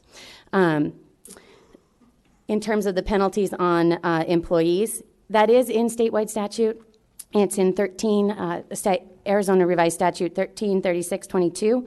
It is a petty offense if they sell to somebody underage, and the minor who is using a fake ID, they can receive, in the same statute, they can receive a fine of up to $500.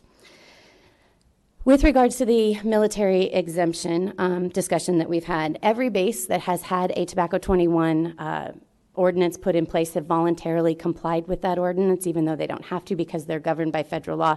None of the bases, none of the military is asking for a military exemption. In fact, they don't allow for use of tobacco products in basic training. They are not in favor of using tobacco products within the military. And additionally, the discussion about exempting the military, we're working to provide public health protections for civilians, and the idea Your of— time has expired. Thank I'm you. sorry. Please No finish. problem. Sure. The idea of exempting the military from the same public health provisions we're providing to civilians. So, Supervisor Miller. Mr. Chairman, you said one of the main reasons that you objected to the state bill was because you felt they were eliminating the opportunity for local to do a tobacco retail license. Why is that so important for Pima County or any other jurisdiction to license these establishments? Chairman Elias, Supervisor Miller, our organizations have long supported local control of tobacco provisions and protections for our communities. The statewide smoke-free Arizona laws that we worked on in 2006 set a floor and are very specifically a floor for the communities in terms of where you can and cannot smoke, what constitutes a tobacco retailer.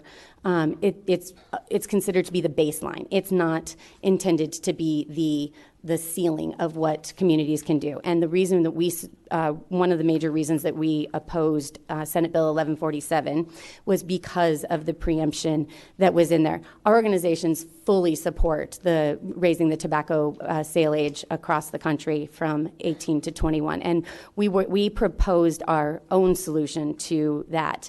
But the tobacco companies came in, and their intent is to limit the ability of local communities to set restrictions on things like how close tobacco retail shops can be to schools and daycares and places where kids can congregate. It's called the sales and marketing of tobacco products. And so as part of that, tobacco retail licenses are included in kind of this concept of sales and marketing. Well, I think we have zoning laws that govern those types of establishments and where they can and cannot be.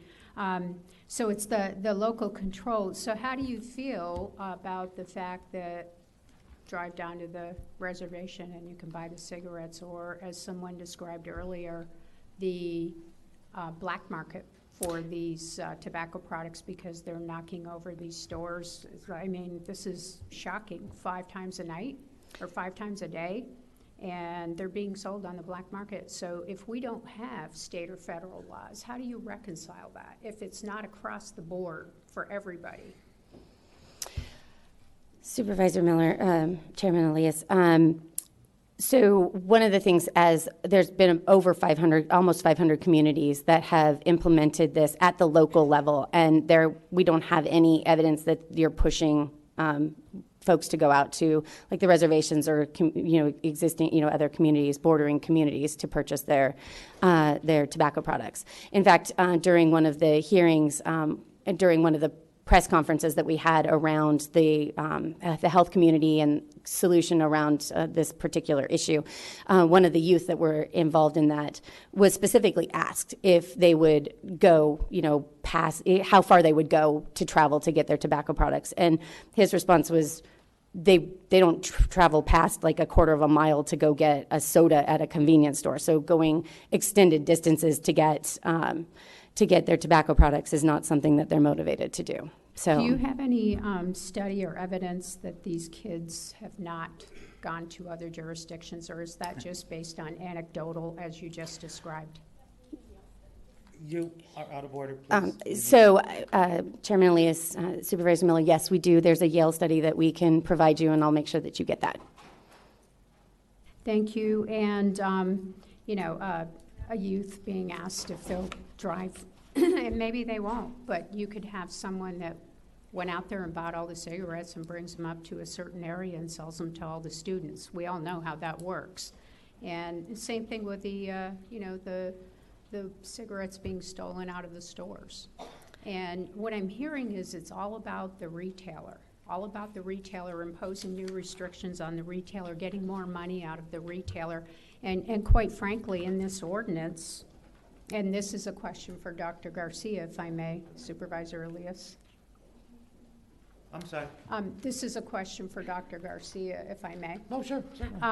In this ordinance, there is no information on what the licensing fees are going to be or how those are going to be governed. For example, you could start out at $100 a year and have the ability to increase those fees every year, or it could be a fee that's fixed for 5 years. There's no information at all. At least I haven't seen any. I've heard some rumors, but I don't have any actual data.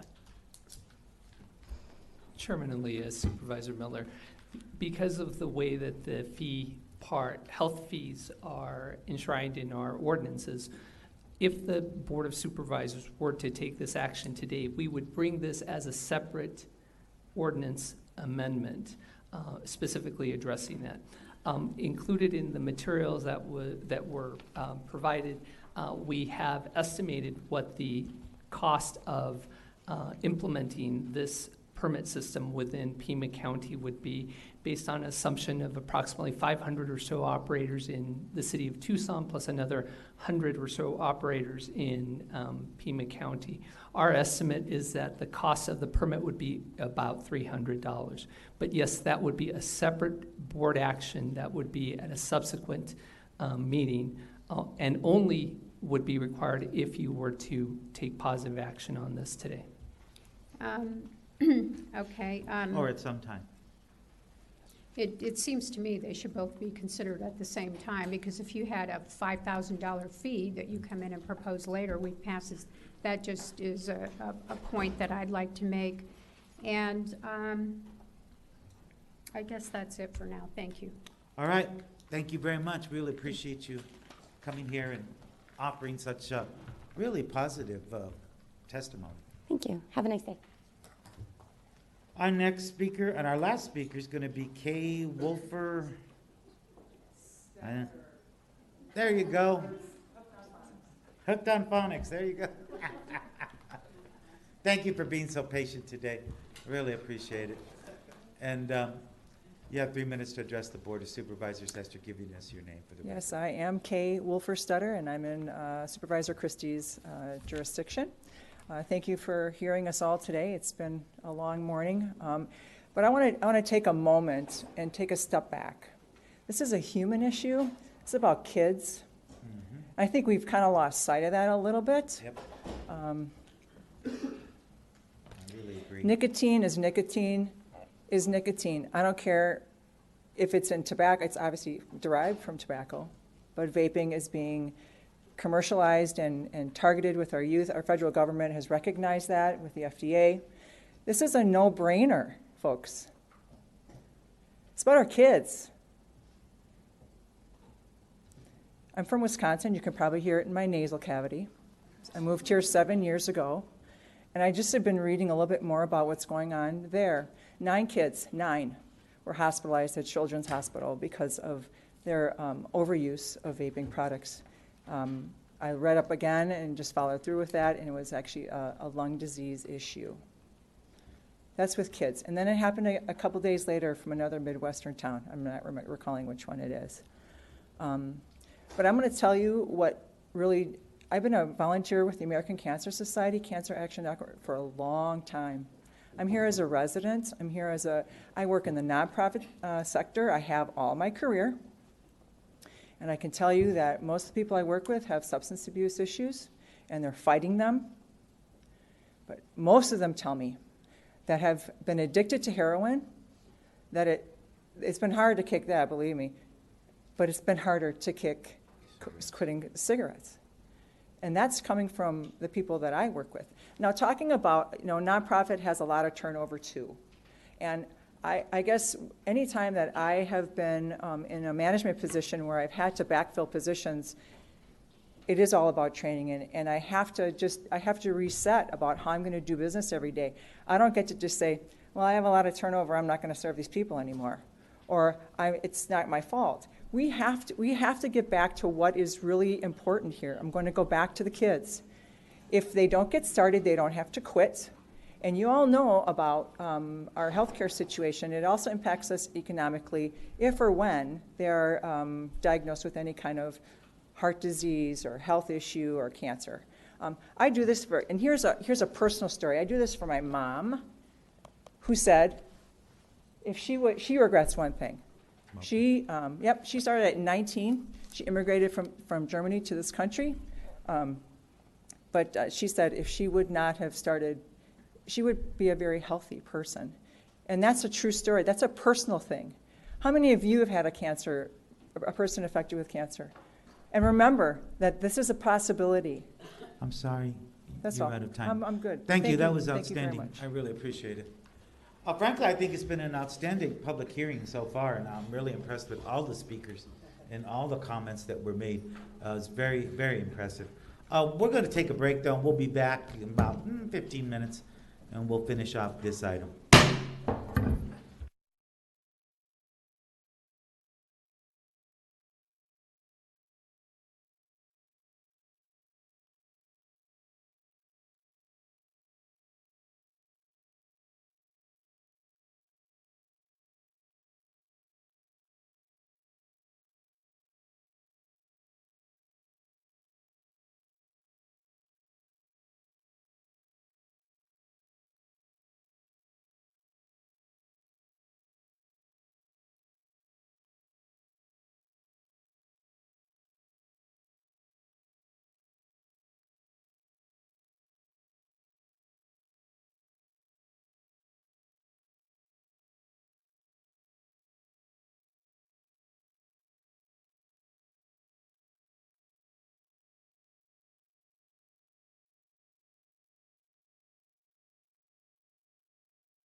I'd like to call back to order the August 6, 2019 meeting of the Pima County Board of Supervisors. We're on item 32, which is a hearing code text amendment, including ordinance 2019-17. We just completed the public hearing on this particular item. Again, I thank everybody for what I think was a really good hearing and a good representation of different folks from different sides on the item. I keep hearing from people, though, that this is not a bad idea. There are differences between us all on the implementation of it, and I think that that's really the key to it, but I don't hear anybody saying that this is really a terrible idea. Well, Mr. Marion, I appreciate your comments as well. I didn't mean to leave you out of that comment that I made right now.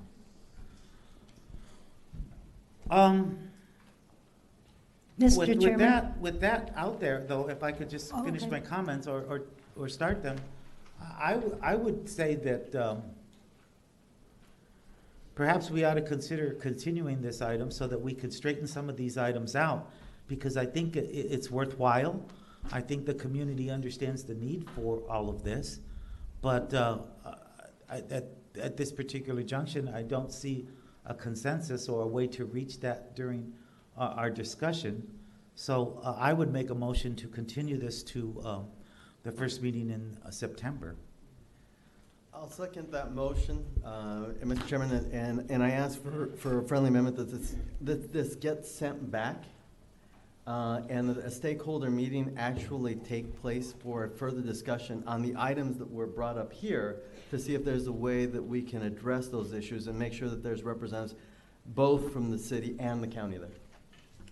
That's fine with me, but I think we should also recognize that there's a large body of people outside of the stakeholders who have great concerns surrounding the issue. So I think we probably ought to think about how we can reach out to the broader community as well and let them have their voice as well.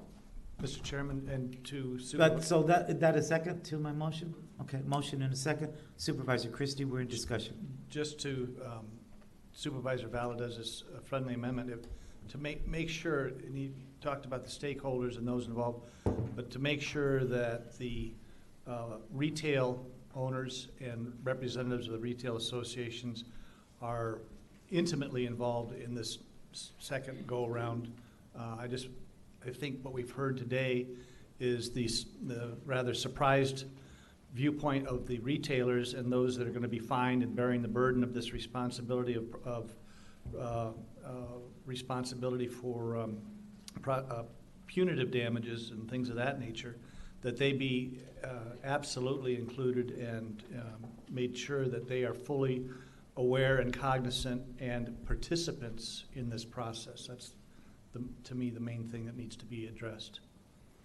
I think that's part of it. I also think that the larger population who are advocates for this particular ordinance need to be considered in the whole item too, and that it's not just about the retailers.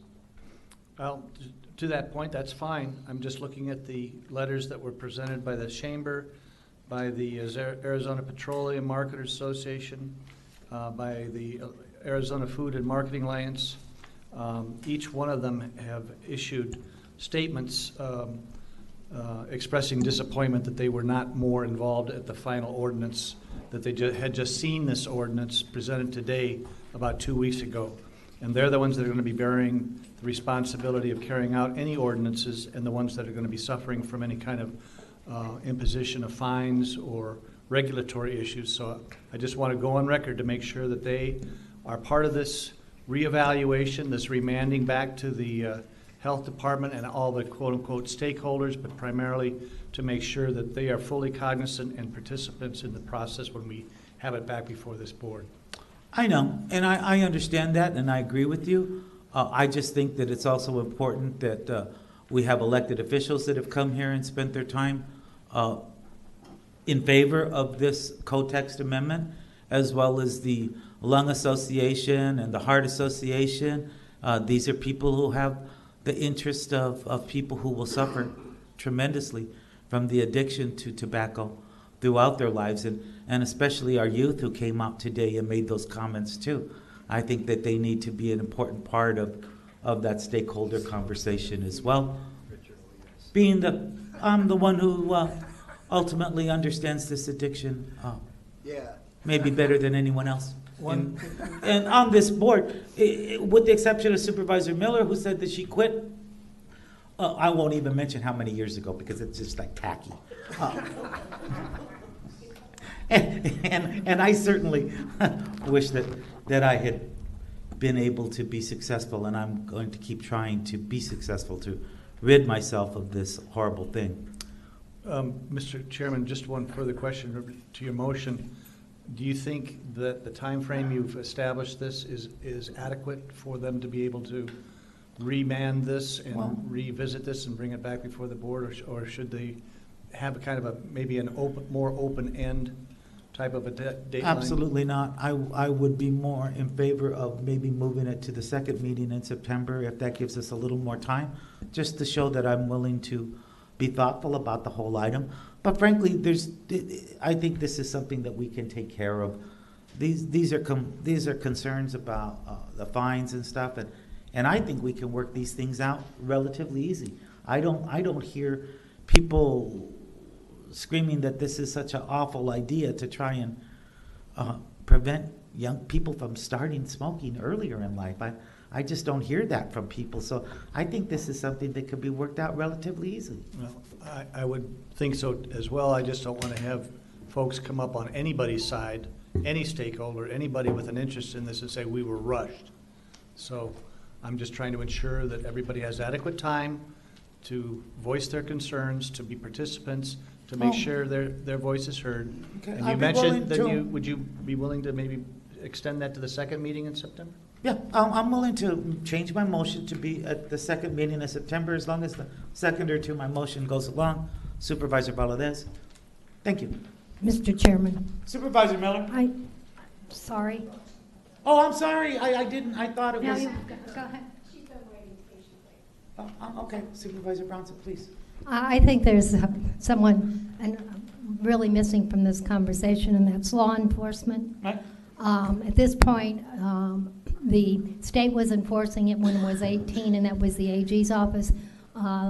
Chief Gwaltney is here. Would you like to weigh in on this in terms of the enforcement end of it, or your general thoughts as it would relate to, because if I understand the ordinance as written currently, it would be up to the sheriff's department in terms of enforcement, both within the city of Tucson and Pima County. So do you have comments on this at this point? Chairman Elias, Supervisor Miller, I'm not certain as to the wording in the proposed ordinance as to exactly how enforcement would roll out. I would wait for more direction or discussion on that. Specifically speaking to general challenges that we face in enforcing issues like this, there are obstacles as we have enforced in the past.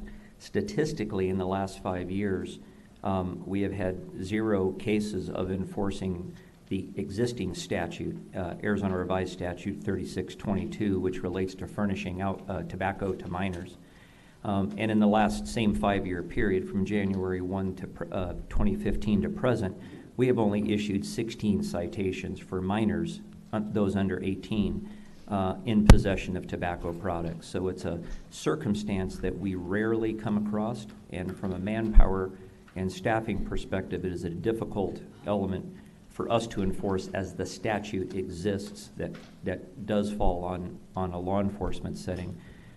If there were components of this ordinance that brought law enforcement into it, it would be a difficult challenge for us to meet. As I understand it, it would be a health department responsibility for enforcement, but if that changes, it would certainly impact our ability to contribute to that enforcement effort.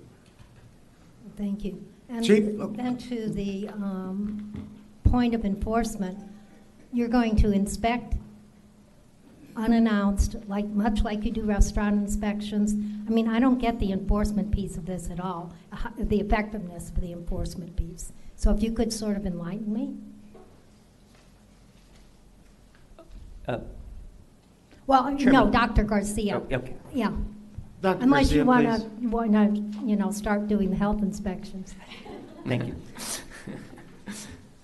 Chairman Elias, Supervisor Bronson, the last thing we need to Dr. do. Garcia, if you could speak up too. Sorry please. about that. Chairman Elias, Supervisor Bronson, the last thing we want to do is create additional burden on the law enforcement side of the House. The ordinance as it is constructed would require that each operator would be inspected once a year for compliance. That is the same way that we do our restaurant inspections, that an inspector would come in at a time to make sure that the signage and other provisions of the ordinance are being met. For a certain percentage of the operators, 50% we estimate, we would have a second kind of unannounced visit with in collaboration with someone who is 18 years old, and we would attempt to purchase the product. And if in that case, that will only happen for a subset of the operators. Our hope is to really approach this from an educational standpoint rather than from a punitive standpoint. That's the whole reason why this thing would not even go into effect until January 1st, is to give us sufficient time to engage the operators in education and dialogue about how to make this work in their various stores. I guess my concern is, and I think several speakers mentioned it, is that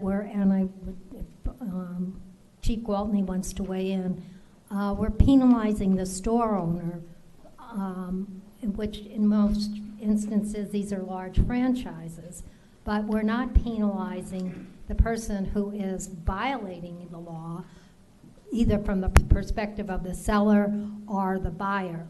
So there's a cognitive disconnect for me on that, and I don't know if Chief Gwaltney wants to weigh in or not.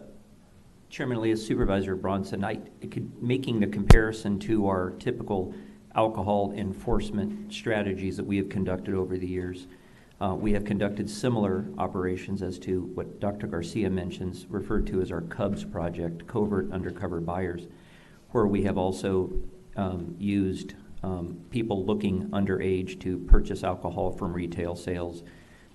Those projects were generally successful both from an educational perspective, when retailers or employees at those locations would properly identify and refuse sales to those people. We would use that opportunity to positively reinforce the behavior to help with the education. When they would not, it would also allow us to cite the person working behind the counter for not doing not managing their responsibility, ensuring that they were selling it to a person of appropriate age.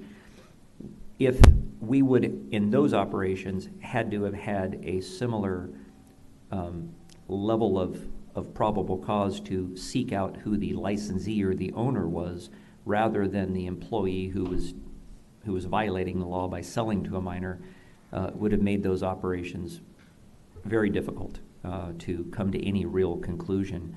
The amount of time it would have taken us in a law enforcement setting to follow up on that would have been counterproductive. But being able to hold the employees who are violating the policy, as we encounter juveniles or minors, those under 21 in possession of alcohol, those are very easy charges, investigations to complete and manage, because everyone involved is in front of us and there's very little follow-up required. It would be that follow-up, if it were a similar law enforcement operation, that we would find very challenging. And I guess then, Dr. Garcia, to that point, maybe as this goes back to the Board of Health and you have the stakeholders meeting, you could better address the penalty part of this, because I don't see the equity in the way you're suggesting, and you are suggesting, if I heard you correctly, that you are going to be conducting some kind of sting operation on some of the establishments. And again, the perpetrator, I mean, the people who will be breaking the law are not the ones who will end up being punished. As I understand the ordinance as it's currently written, the penalty is basically a fine and a suspension. Is that right? And it goes to the store owner, not necessarily the operator at that site, but to the business that has the license. Chairman Elias, Supervisor Bronson, the Board of Supervisors ordinance as it is written in front of you for the first offense would involve. No, I know what the 3 levels are. Okay. But you're citing not it ends up at corporate. Chairman Elias, Supervisor Bronson, you're absolutely correct. The decision to not pursue the clerk was one of the outcomes of those stakeholder discussions. The decision to not go after the purchaser was one of the outcomes of those stakeholder discussions. In terms of national best practices, one of the things that emerged is that going after those particular entities, the purchaser and the clerk, are not particularly productive or meaningful. We can, of course, revisit that, but that is a direct outcome of actually some of our public comments. That was going to be my next question. As has been indicated by a number of speakers, the very number of cities across the nation have adopted this, and yet I see nothing in the background material on what best practices are.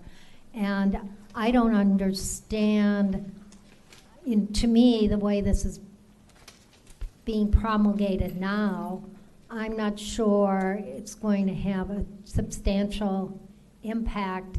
I mean, if you reduce the penalties as you're talking about, I'm not sure it's going to be the deterrent that you were hoping it would be. And if you keep the penalties the way they currently are, I could not support the ordinance. So would be interested in seeing what other communities have done in terms of implementing the deterrence piece, particularly. Chairman Elias, Supervisor Bronson, it is an established best practice across most of these. I'd like to see it. Yes, ma'am. Mr. Chairman? Well, Supervisor Miller, can I just ask one question of Chief Waltley before I let you speak? Because I'm not sure what you said in your first answer. Am I to understand that you would prefer an ordinance like this, where the health department is the enforcement tool of the item? Chairman Elias, my answer was, as the ordinance is currently written, it is my understanding that it would be the health department responsible for the That's enforcement. correct. So you would be in favor of that? That is my understanding as it is currently. So you'd be in favor of that? We don't have a favor one direction or the other. We'll simply enforce the laws or the ordinances as we're directed. Well, certainly you'd be willing to enforce it either way. I understand that. You folks are always very loyal and comply with what the law is. But certainly you're concerned that additional burden to you isn't maybe the best thing. So it's better if we go with the health department enforcing it. My answer was that if it were a law enforcement operation as opposed to a health department operation, we would have significant challenges with staffing to allow for this. Okay, so that's what I hear. Okay, very good. Supervisor Miller. Mr. Chairman, I'm with Mr. Marion. What we're doing here is adding another layer of government. We're creating unintended circumstances, unintended consequences, as has been discussed here ad nauseum. And why doesn't this group go back to the state or the federal government? I think you said there's federal legislation working its way through, and support or try to amend that to get what you want out of it. But I think here at the local level doing this, and it is just creating more government. It's going to cost more money. We've already got the state and the federal government who is being tasked with these enforcement efforts. So now we're going to add another layer with different rules, by the way, and create this ordinance that, in my opinion, I think it's been made very clear here today, that will conflict with what is going on. And when I heard some of the folks say the reason that they didn't support the state ordinance mainly is local control.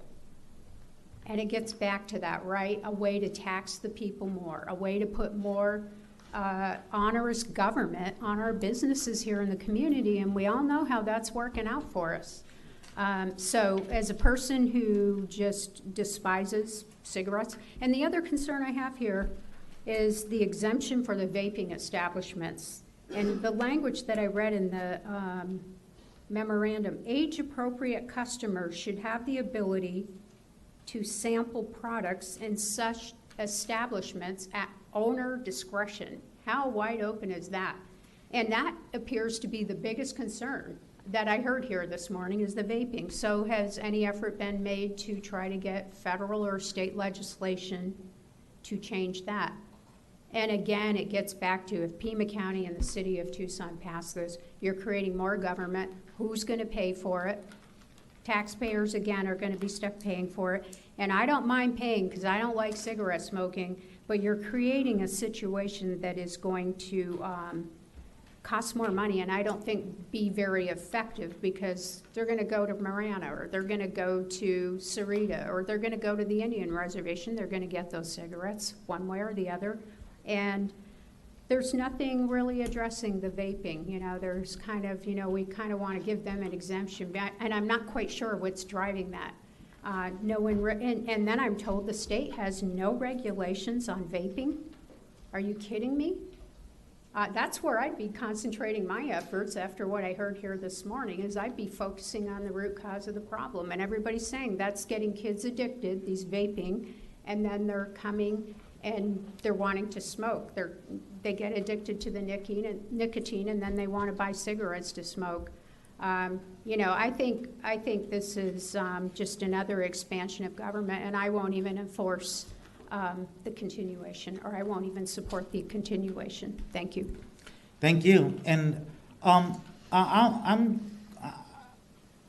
of surprised to hear Ally support a federally unfunded mandate on our community to enforce this without any kind of enforcement tool available to us. At least we get to decide how that might look and look like, and how we're fair to people, because the bill that the feds are going to pass does not include anything for enforcement. Well, And why so- aren't people lobbying then? All of these folks here today, why aren't people lobbying to get in there what they need? But They are. I end assure of you the day, they are. this is the, I assure you they in are, my but, opinion, this is the you know, wrong the mood level of Congress. to start. Anyways, I'll call the question. Mr. Chairman, may I make one quick comment? Very quick. Yes, I was just going along with the Retailers Association that stated that they were willing to work with this issue to try to come to some kind of inclusion.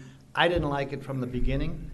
I don't believe by raising the legal limit to 21, it's going to have one iota of an effect on smoking for underage people. It is, to Supervisor Miller's point, another layer of government, and consequently, I'm in agreement with her position on this, and I'm perfectly comfortable voting against the continuation and the ordinance myself. Very good. Roll call.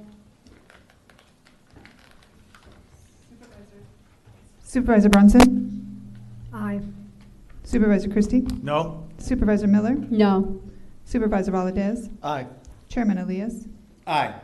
Motion carries 3-2. So we'll see this again on the second meeting in September.